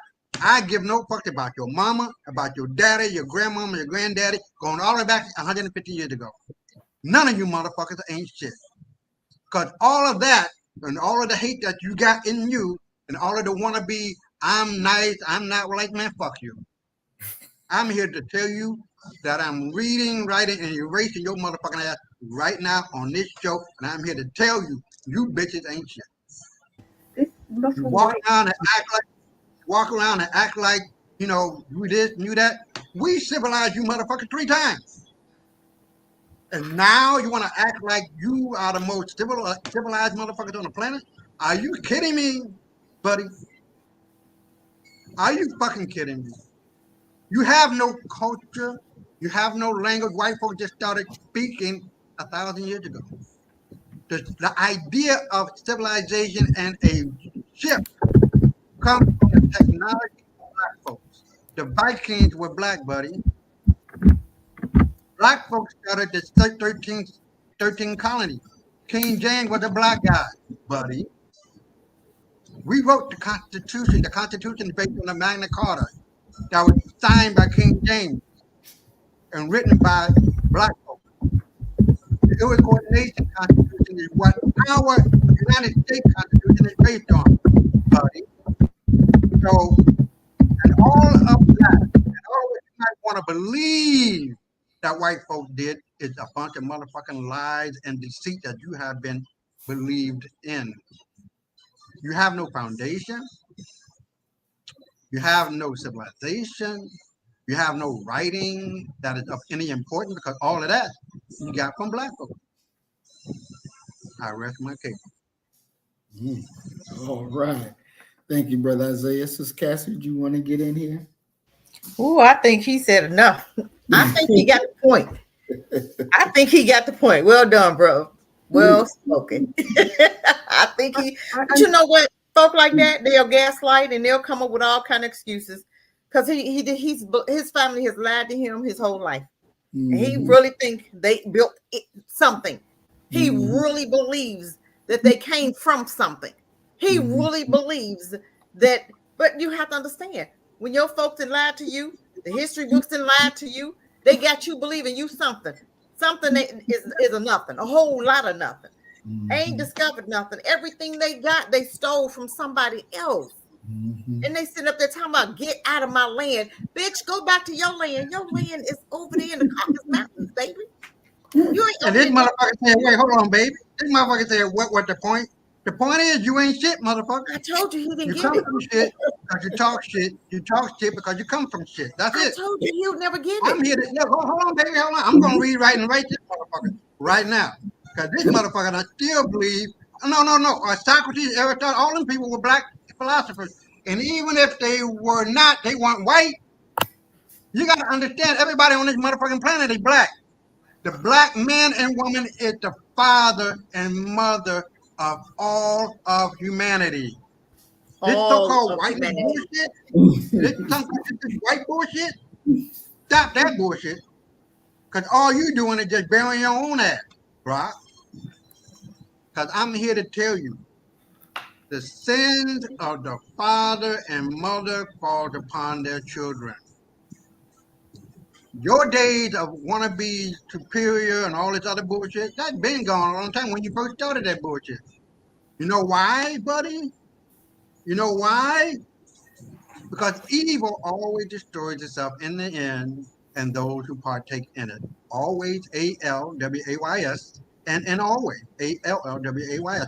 The world don't love you, motherfucker. The world knows how you are and what you are. What was the fucking purpose of bombing, nuclear bombing the Pacific Ocean where black folks live 63 times? Not once, not twice like you did in Japan, because the Japanese don't give a fuck about you, white motherfucker. You bombed that motherfucker 63 times. What was the point of killing all the Tasmanian people? Not one child, not one baby left. Say The that. last man you motherfucker killed, you cut off the technical sack, the nut sack, made a tobacco pouch out of it.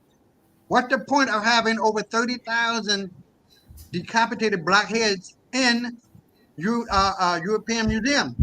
What's the point of all that shit? The point is, no, because you want to be the big dick motherfucker. We got the big dick, all right? You got the 2-inch motherfucker. I'm just being honest. Now, the idea is that you need to just shut the fuck up, sit the fuck down, and allow me to take you to school, and I'm done for the lesson today. Thank you, sir. Have a nice day, and all that other wanna-be white bullshit. Go ahead. Remarkable to me that this guy, I've looked at a few of his comments, and he said that white people have invented quite a lot. I've just provided a list of the things that we have invented, most of which were stolen by their people. And then he speaks about a computer. I think he's trying to imply that we wouldn't be able to use computers unless a white guy invented it. Do you know anything about coltan? You know, the mineral that's overwhelmingly mined from the Democratic Republic of the Congo. Do you know anything about that, Brock Arthur? Because the Congo is where coltan comes from, and coltan is used to produce the computers that you say you've invented, the electric batteries that you use for your cars.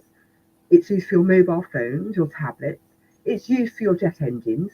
It's used for almost every damn thing that you need. In fact, most of the resources used in Europe come from the Democratic Republic of the Congo. What do you have to say about that, Brock Arthur, or whatever your name is? You hate us so much. This is what I love about white people. You hate us, but you love our resources, don't you? Without our resources, you would be relegated to the Stone Ages. Do you realize that? Go and have a look at the resources that come from the DRC, a black country in Africa. You know, the people that you hate, go away and have a look at it. Go and have a look at all the resources that come from African nations, because your people are parasites, you're leeches, you are everything that we despise. because you're not. And the reason you're parasites is because you use us. You use us for our resources by hating us. And you mentioned something about, do black people come from Japanese? Do Japanese people come from black people? Are you implying that they come from white people? Is that what you're saying? Are you going to say that white people were the first people on earth? And let's get on to the topic of Britain and who's what. Did you know that the first modern Britain was actually black? I put the link in here earlier on. Did you see it? I'll put it again. The first modern Britain in Britain was a black guy. It wasn't white. Do you know what happened when this was discovered by, I think it was Cambridge University or one of these universities? White people lost their collective mind. They absolutely lost their collective mind. They started sending death threats to the university, trying to debunk it. Even to this day, they will try to say that they're not, that the first modern Britain wasn't black. The link's there. Can you see it? It's Guardian. in the private chat. Look, does that guy look white to you? For years, they were trying to establish the identity of this particular skeleton found in I think it's the southwest of England, and discovered after they did genetic testing that he was black. White people lost their collective minds. So in actual fact, most white people are in my country. This is my country, first and foremost. Okay? These people, honestly, I just literally have no words. They need to look at the things that they think they've invented. Look at the things that they think that they've invented. They've invented nothing. Nothing. The fastest computer in the world developed by a black person. The blood bank that you use saves your life, a black person. Okay? The first open heart surgery, a black person. Using chemotherapy as a means of trying to deal with cancer, a black person. The separation of conjoined twins, a black person. Cancer research, a black person. Artificial heart pacemaker, a black person.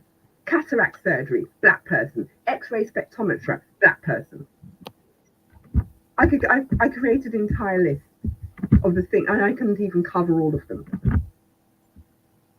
And they want to come on here and pretend that we've developed and created nothing. It just literally, even the lingo computer program. Do you know that IBM was co-created by a black person? A cure for leprosy, black person. El, let me say this about you. I love your accent. I love the British accent. I prefer yours. I prefer the accent, honestly. If I haven't heard shit yet until I start speaking Spanish, then you really love it. But anyway, look, you are 100, but I really want to. This motherfucker that came out and said, "What about the Asians? They come from black." Of course, motherfucker. Everybody comes from black. The original Chinese were black. The first emperor of China, named Qing, was a black guy. The original Japanese. And when you see people with slanted eyes, they come from the Sand people of Africa. This motherfucker is about the dumbest motherfucker I ever seen in my life, brother Maurice. You don't know a motherfucking thing, bitch. Sit your ass down, grab my shirt tail, motherfucker, and don't let go. Because I'm here to take your motherfucking monkey ass, tail growing motherfucker to school if you want to learn. But if you want to stay ignorant, then that's you. But I'm like a real brother to you. No, let me take that back. I'm not your brother. I'm your daddy. All right? I'm your daddy, son. And I'm going to teach you. And if you don't want to learn, I'm going to take that strap out and beat the fuck out of you until you learn. See, this is the real reason why white folks think they can do whatever the fuck they want to do, how they want to do it, when they want to do it. But that ain't going on. Just like when the cat's away, the mouse play. Oh, well, the playing done stopped now, baby. See, we done took all that shit. You know what I mean? When black folks tell you, I bet, you better have your motherfucking guard up. Cause all we doing is just waiting for that one fucking opportunity, just like that Steve brother did. He backed up a little bit, and the white guy came, the white boy came a little quick. That's a dangerous position. You better learn how to fight. You don't bring no knife to a gunfight. See what I mean? So everybody on the motherfucking planet at some point in time, because you motherfuckers just got here, Brock. some 3,000 years ago. But I'm going to give you another 1,000. But after 4,000 years, you guys didn't exist. The whole fucking planet was black.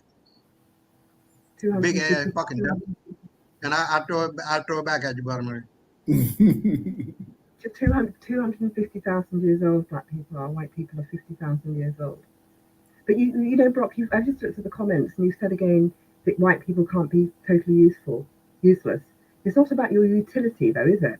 It's about your oppressiveness and the fact that you can't live in peace with anybody, and the fact that you've oppressed nearly every single non-white group that's ever walked the planet. It's a fact that even when you go to black and brown countries, I've seen videos of your people in Jamaica, in Kenya, in Uganda. You go to black majority countries and oppress people in their countries. I've seen the videos of this. No other group of people does this. I wouldn't go to Holland and start racially abusing white people. I wouldn't go to America and start racially abusing white people. But the moment you tell us to go back to our own countries, you tell us to go back to Africa, and when we go back to Africa, you then come to the country and racially abuse us. So it's nothing to do with your utility, although I would question whether you have any. It has more to do with the fact that you persecute everybody that you ever encounter. You are an oppressive people. And moreover, how many people have you actually killed who are non-white? Because it runs into the kind of hundreds of millions. You killed 100 million Indians alone between 1880 and 1920. And if you don't believe me, Google it. During British colonialism, you killed 100 million Indian people in the country of India. Who the hell does that sort of thing? You know, when they call black people violent, I always say to white people the following, and they can never answer me this. I ask them two questions. How many millions of black people how many millions of white people have black people killed? Just round it down to the nearest million. How many do you think that white people that black people have killed? Because we all know that answer to this is going to be 0. Now reverse it. How many millions of black people have white people killed? We can even expand it to brown people, because it runs into the hundreds of millions of people. And then you come onto this channel and ask why we don't like you, or why we don't want to engage with you, or why we have a problem with you. You need to go away and read your history, Brock Arthur. That's right. Ooh, boy, we're cooking with Crisco tonight, baby. We are cooking tonight. That's what I'm talking about. Man, I love it. I love it. I love it. We got Brother Neil. Brother Marvin, you know what happened when you come up in that lion den, you start acting a fool. You know what happened. So. Exactly. Ooh, boy. If you want a source for the 100 million that you killed, just Google the London School of Economics, LSE. 100 million Indians killed between 1880 and 1920 by the British in a 40-year period. And come back here and ask us why we don't like you.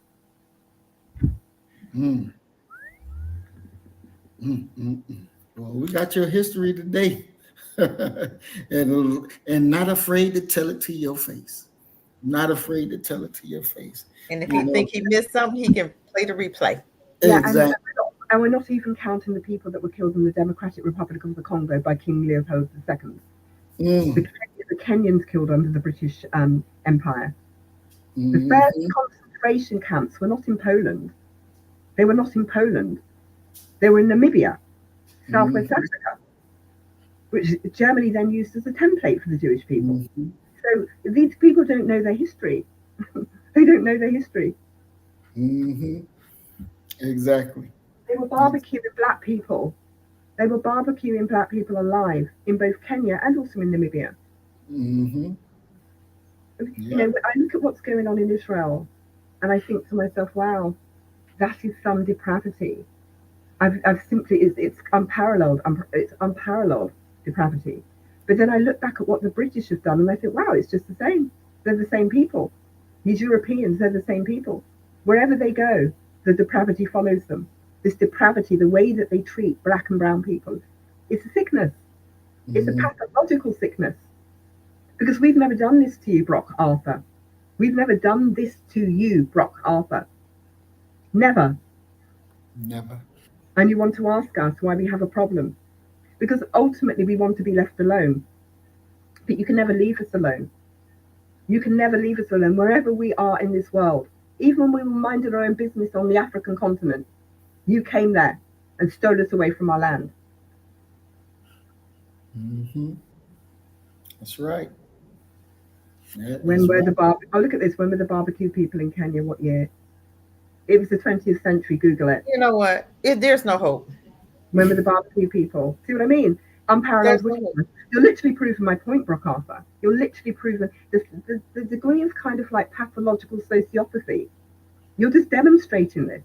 There's a sociopathy that's innate. It's probably innate. It's probably inherent. I don't think this behavior is learnt. I don't care what anybody says. It's innate. Mm-hmm. It's innate. Yep.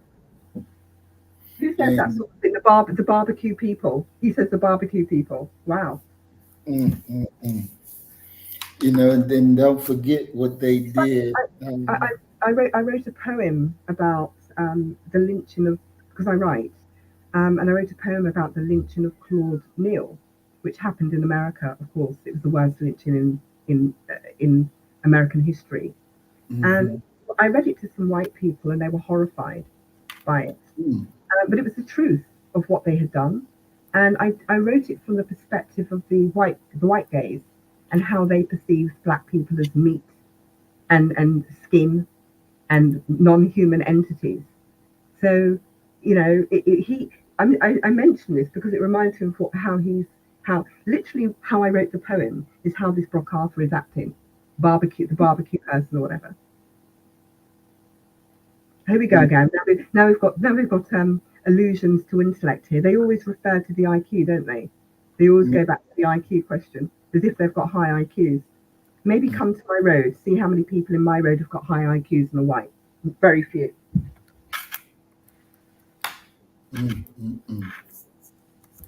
That is what I'm talking about. And why do these white people keep finding their way to black channels? It's like they can't leave us alone, isn't it? They have a desire to be anywhere where we are. They find themselves near us.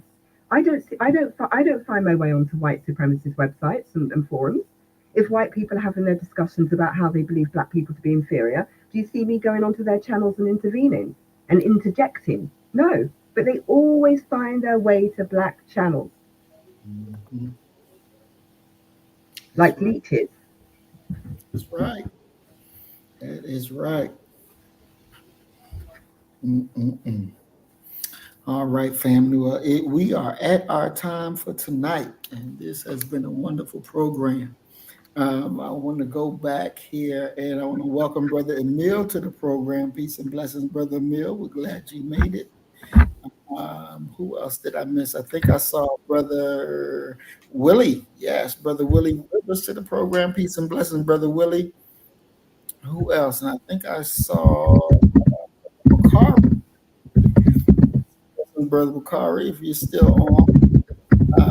Forecast. Peace and blessings, Brother Forecast, if you are still on. This has been a very great program today.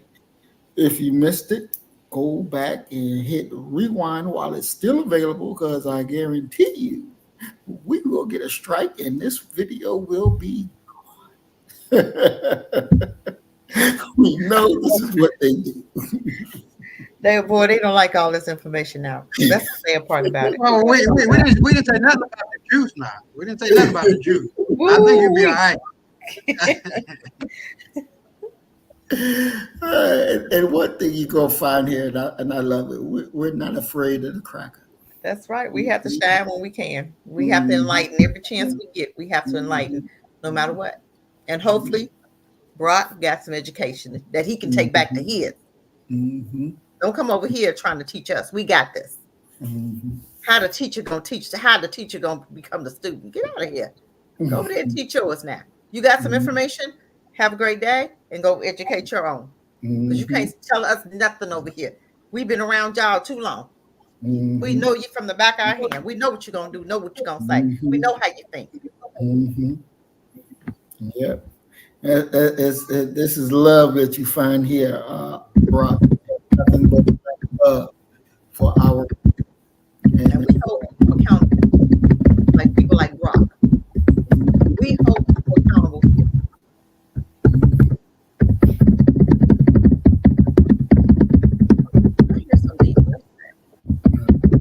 Sister Ellie typing. Oh, she typing. Okay. Yeah. He just said, we don't know who or what he is, and I just responded, I could care less who or what he is. He could be a staff for all I care, literally. And all you have to do, he's literally trying to debunk what I've said about what happened in Kenya, and also in Southwest Africa, which is now known as Namibia. This is why Google is your friend. You know, Google can be your best friend should you wish it to be so. You've already said that white people invent the internet. Why don't you use the internet just to confirm what it is that I've said? I don't tell lies. It's the truth. Definitely. But my thing is, he talking about so much hate, but who's creator of the hate? Who comes to kill, steal, and destroy? Those are his children. So you talk about hate here? We got it from you, bruh. We got it from you. Come on now. I'm indifferent. I don't hate you. I'm just indifferent to you. I literally want to be left alone. Most black people want to be left alone, actually. Most black people literally want to be left alone, but you can never leave us alone. You stay over there where you at, you won't have this hate. It's not about hate. We hold you accountable. You start it, we finish it, and you get mad. Have a great day. We hold people accountable here. And it's all about truth for us. Now, if he's smart, he'll sit down and learn the truth and take it back to his people. I'm going to keep telling you, take it back home. Tell your mammy she lied to you. Tell your grandmammy she lied to you. Our history speaks for itself. Everything that they taught you was lies. We teaching you truth. Go, instead of you running your mouth, just go do research. That's all. Just do research and prove us wrong. Prove us wrong. He's saying there's so much hate. There's so much hate here, but he's sticking around. Exactly. He's the father of it. Yeah, so much hate here. He needs to go to X to see how much hatred is disseminated towards black people and permitted. Exactly. All right, so this has been an awesome program, and it definitely gave out the knowledge, wisdom, and understanding, and let us be mindful that we are at war. There is a war going on, and we have to take that posture that we're at war and never forget, and don't fall asleep. We're going to go ahead and move to closing comments. And since our Sister Ellie is our guest today, we're going to let her go first. Sister Ellie, your closing comment?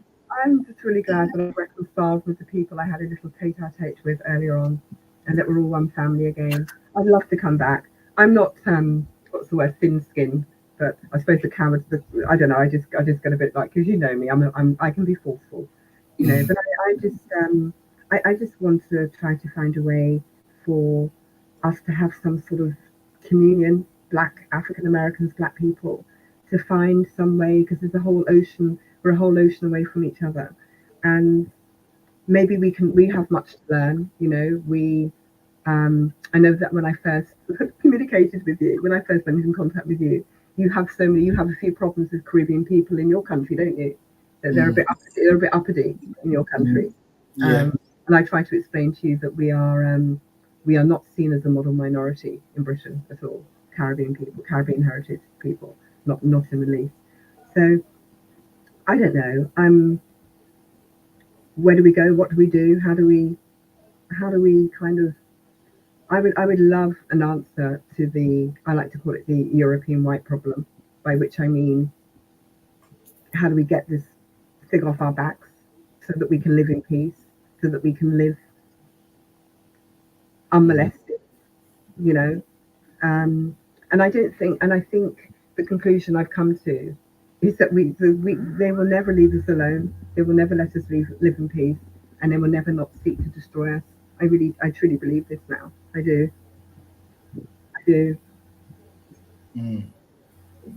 Exactly. Hello, Emily. Yeah,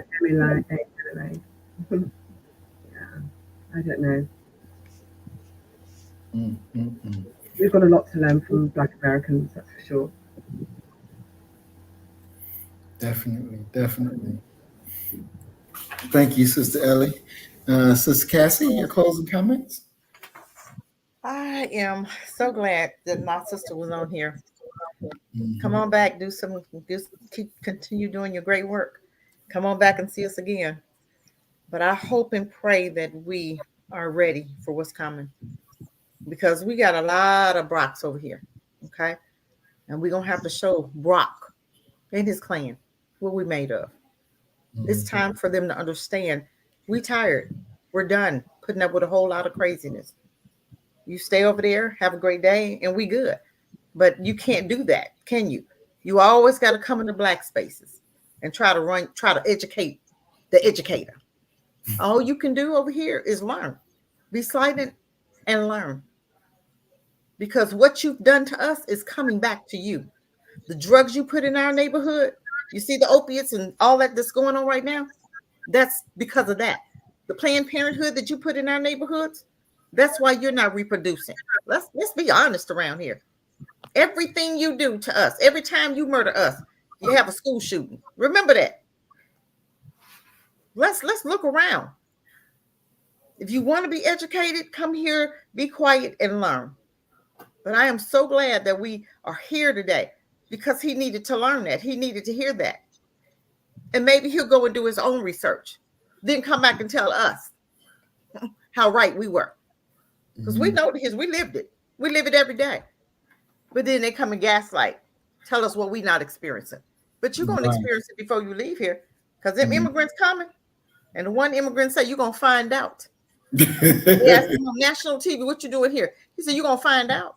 That's what he said. And they going to find out. Because Russia and China, they coming. While he sit up there fighting against us, Russia and China is coming.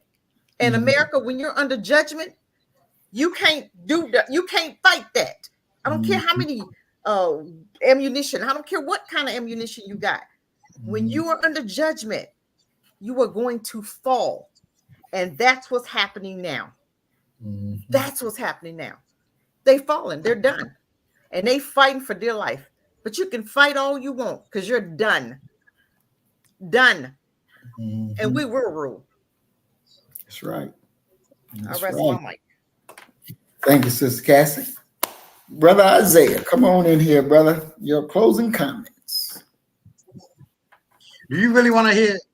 Yeah, we really want to hear it. You really want to hear it? We really want to hear it. All right, well, look here.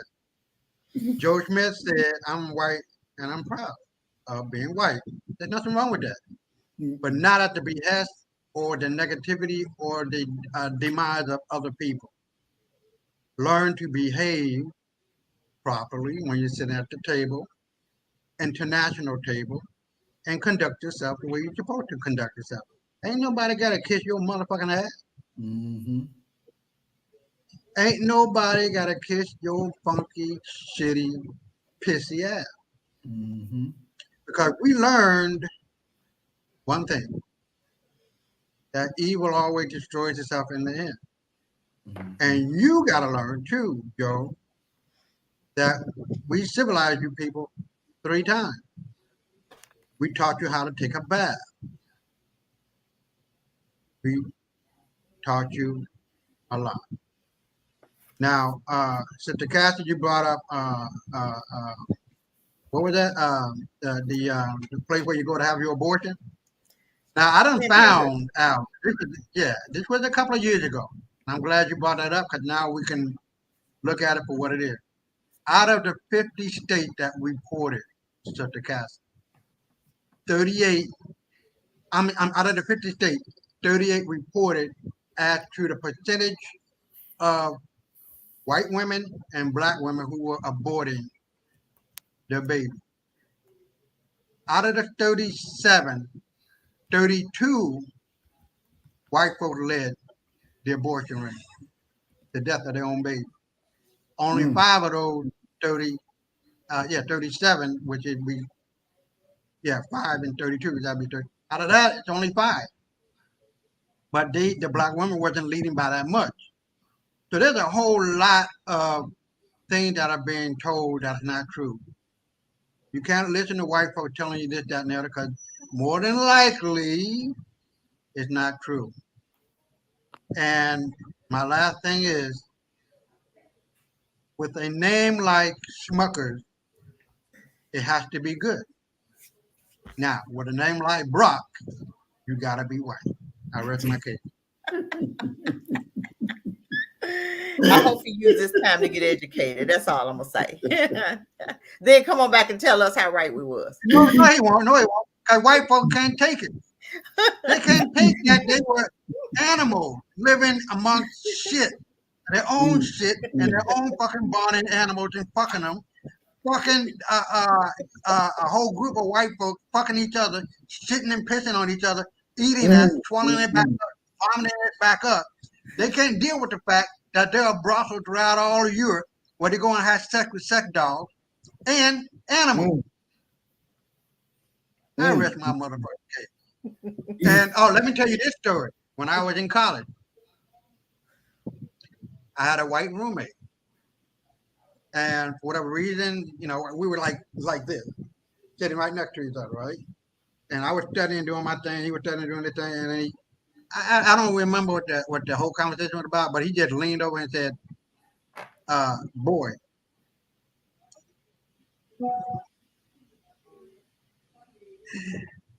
I looked away. I looked at him, and I looked away to my right, and then I looked back at him, and I said, girl.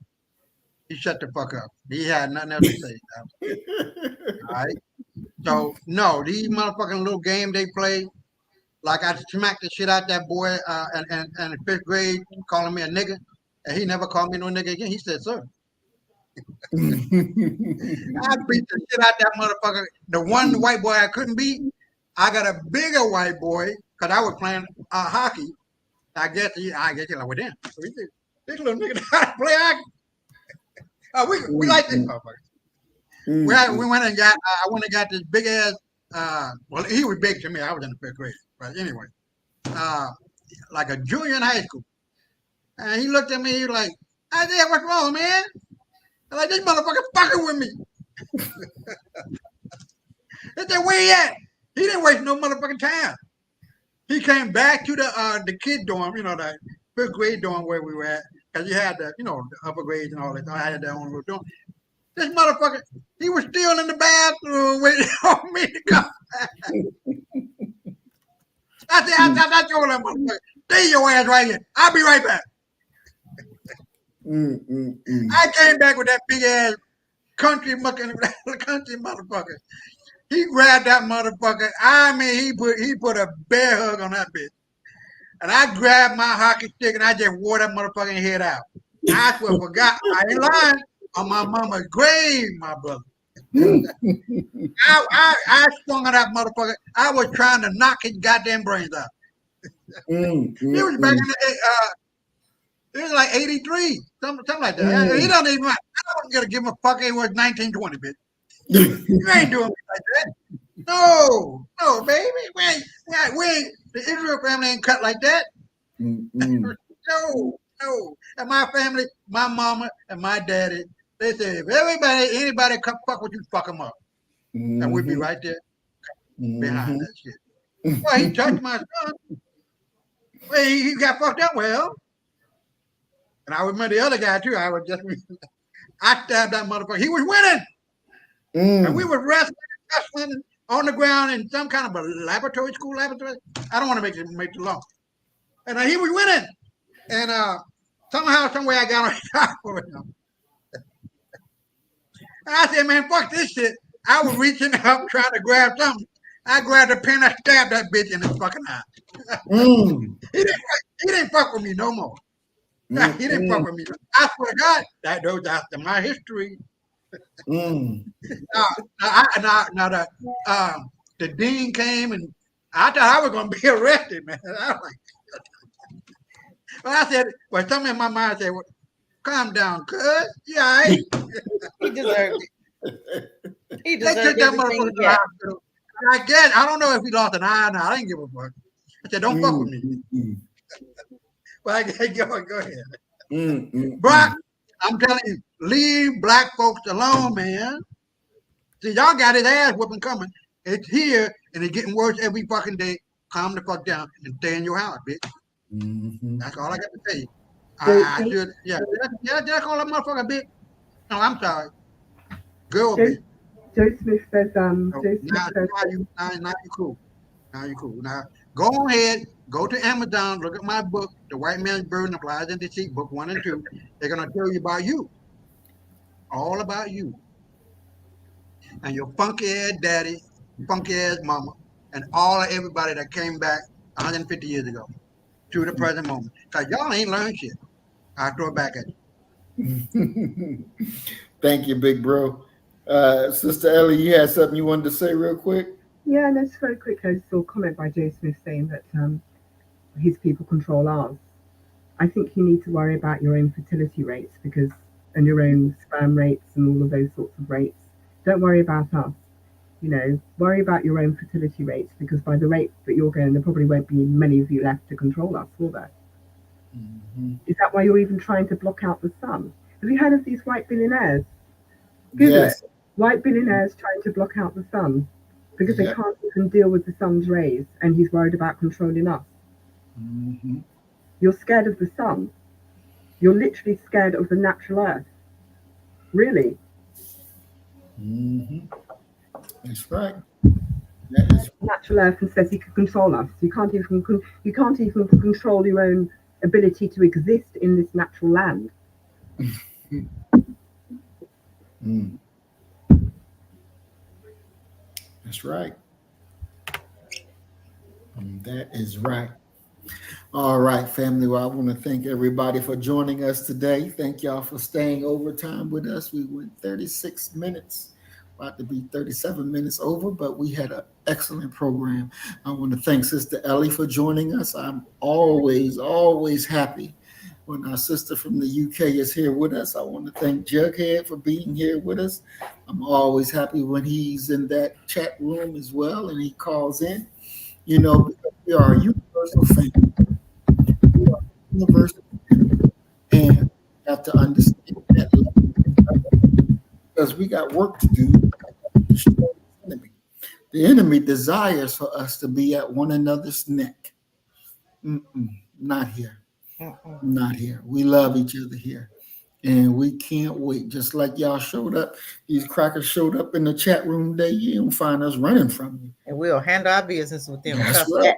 that. Trust that. Ready. You ain't running nothing over here, honey. You may run out there, but you ain't running over here. They running scared and they running away. They ain't seen nothing yet. They ain't seen nothing yet. Exactly. No. It's getting worse every day. For them, it's getting better every day for us. That's right. That's right. They done it. He know they done. He know it. Exactly.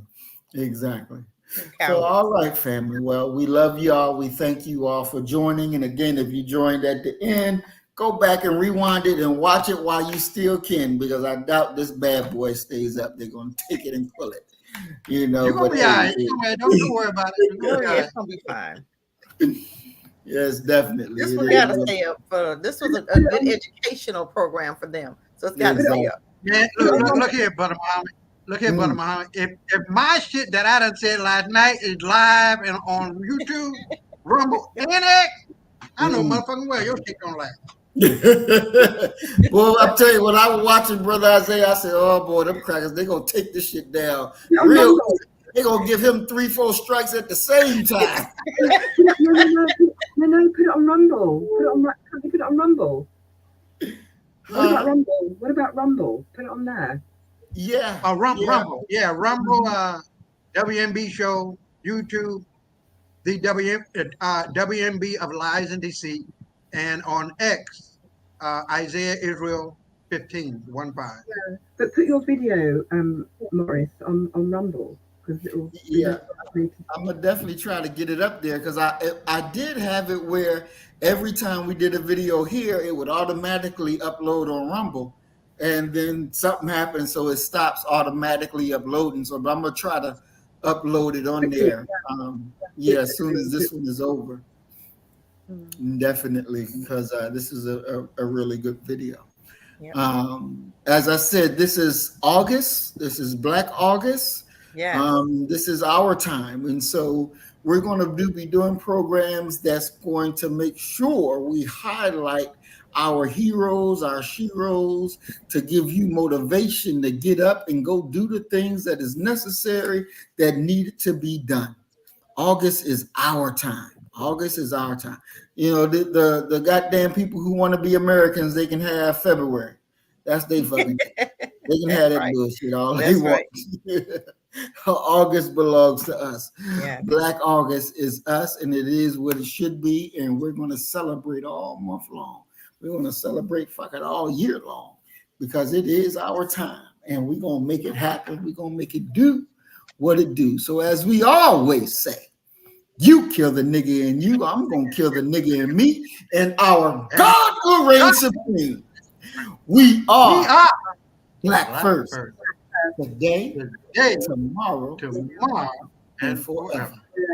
Stay black. Stay black. Stay black. Bye. Assalamu alaikum. Peace and blessings. Assalamu alaikum. Peace. Love and soul. All right. So you better get the message and get it straight. You're going to need some bridge work. It's simple as that. Because we're living in judgment. We're living in implementation.